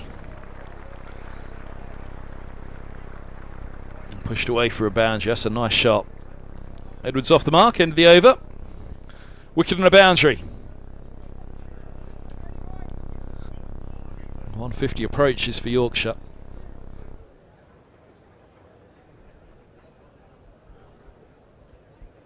It's a really good shot. Have you got anything that reflects how dark it's got? Probably this one here, please, bud. Might do it best for now. It has got dark. Quite sure that you can see it on the shot there from afar, but the shadows of the players now becoming pretty apparent from the floodlights. Chandelier in the pavilion, shining brightly, both of them.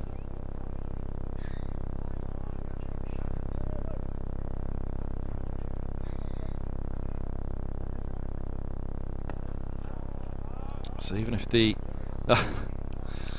Jones trying his best. Even if the rain were to stay away, the light at the moment just reaching the stage where it will start to become an issue. You can really feel it's dimmed.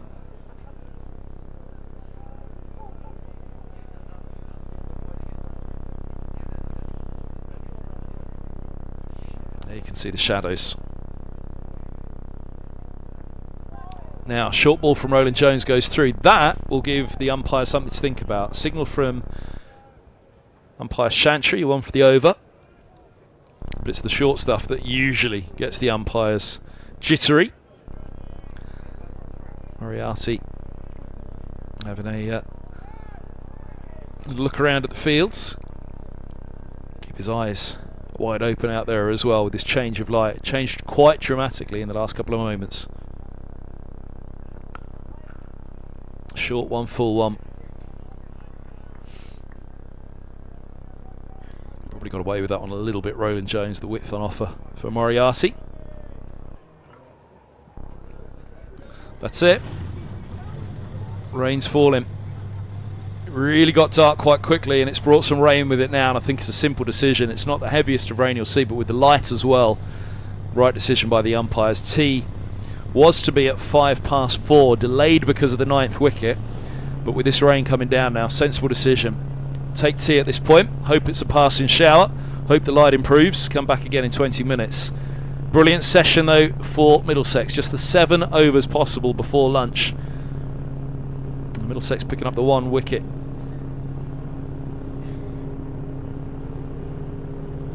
But they have gone through Yorkshire in a session here. There's the bat staying dry. That gives you an idea, it's a little bit heavier than perhaps I thought, but those floodlights, yeah, they were the signal of doom for this session, I'm afraid. As soon as the umpires asked for the floodlights to be put on, you thought it's either going to be bad light or rain or both. There's that card. Lyons the first to go, LBW to Roland Jones. That feels like a long while ago now, but what a session. Bean, Shan Masood, Root, Brook, Hill, Tatzel, Thompson, Code really started to come in a procession. You can even see that 24 down the bottom from Code. It came with just 18 deliveries. But Ryan Higgins, star of the show with the last 4 to go past 250 first-class wickets. Couple for Bamber though, a couple of big ones. Brook and Shan Masood. That after Helm had picked up Root. And it's a bowling card that Middlesex will be very, very happy with. Don't worry about the RPO. Middlesex won't be thinking about that at all. It was a swift start from Bean in particular at the start of this innings. They were going at 6 and over as Bamber and Roland Jones went full and straight. Helm will be delighted with his 1 for 23 from 8. He bowled really well, picked up the big one, as we say, of Root. And Higgins taking out the middle order. That will be tea on day 1, so we'll take a break here at Lord's. A little bit of rain, looks as though it might have eased already. Light's a problem, there's no particular rush from the ground staff. Tea taken, as you can see at the bottom. Play to resume in 18 minutes time, which means I'll stop talking for now. See you back in a little while.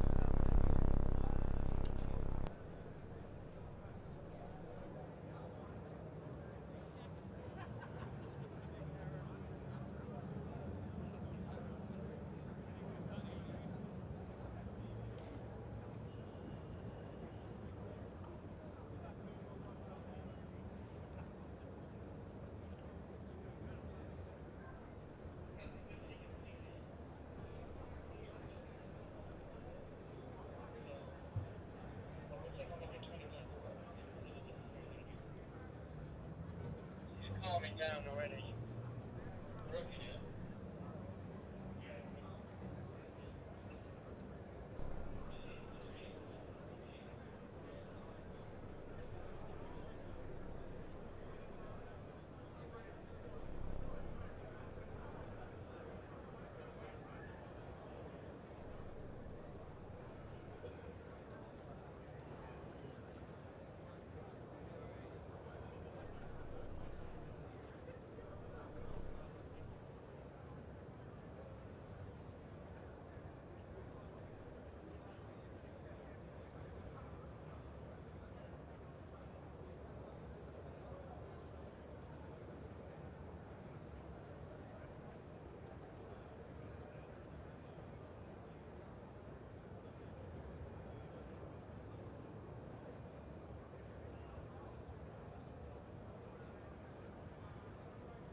Welcome back to Lords, everybody. Roland Jones opening the evening session. Toby Roland Jones from the pavilion end. Sam Moriarty's on 5. Edwards on 4. 146 for 9. The live stream here at Lords in association with Daffabet. Myself, Kevin Hand, delighted to say Robbie White's alongside me for the evening session. Been tucking in some fruit, which is good to see. You're setting a tone for the commentary box at least, Robbie, which I should probably follow. Afternoon all. Yeah, good to be up here, and yeah, just a bit of fruit to get my sugar levels up for the evening session. This after a season of washouts so far. A washout in the nets today and a washout at Horsham last week. Yeah, seems similar to this time last year when the first couple of games were washed out. So disappointing. Yeah, we were supposed to have our first game this week, and that's been completely off. So we start our campaign on Monday at Radlett. So yeah, boys are looking forward to a game after having trained for the last 6 weeks pretty flat out. So definitely ready for some cricket. Oh, look at that come back in. It's gone through everything from Roland Jones. Just misses the top of leg. I think the umpire will be signalling byes in a moment. I don't think there was any bat involved. Jack Davies behind the stumps. Well, he'd been seeing that one late. There's the signal of byes from the umpire just out of shot. Robbie, you're the best man to talk us through that one from a wicket-keeper's perspective. End of the over, 149 for 9. Like a beauty that from Toby. Cutting up left-handed Moriarty. Coming back up the slopes. Looks like absolute cracking delivery. A little bit of movement for the Middlesex bowlers.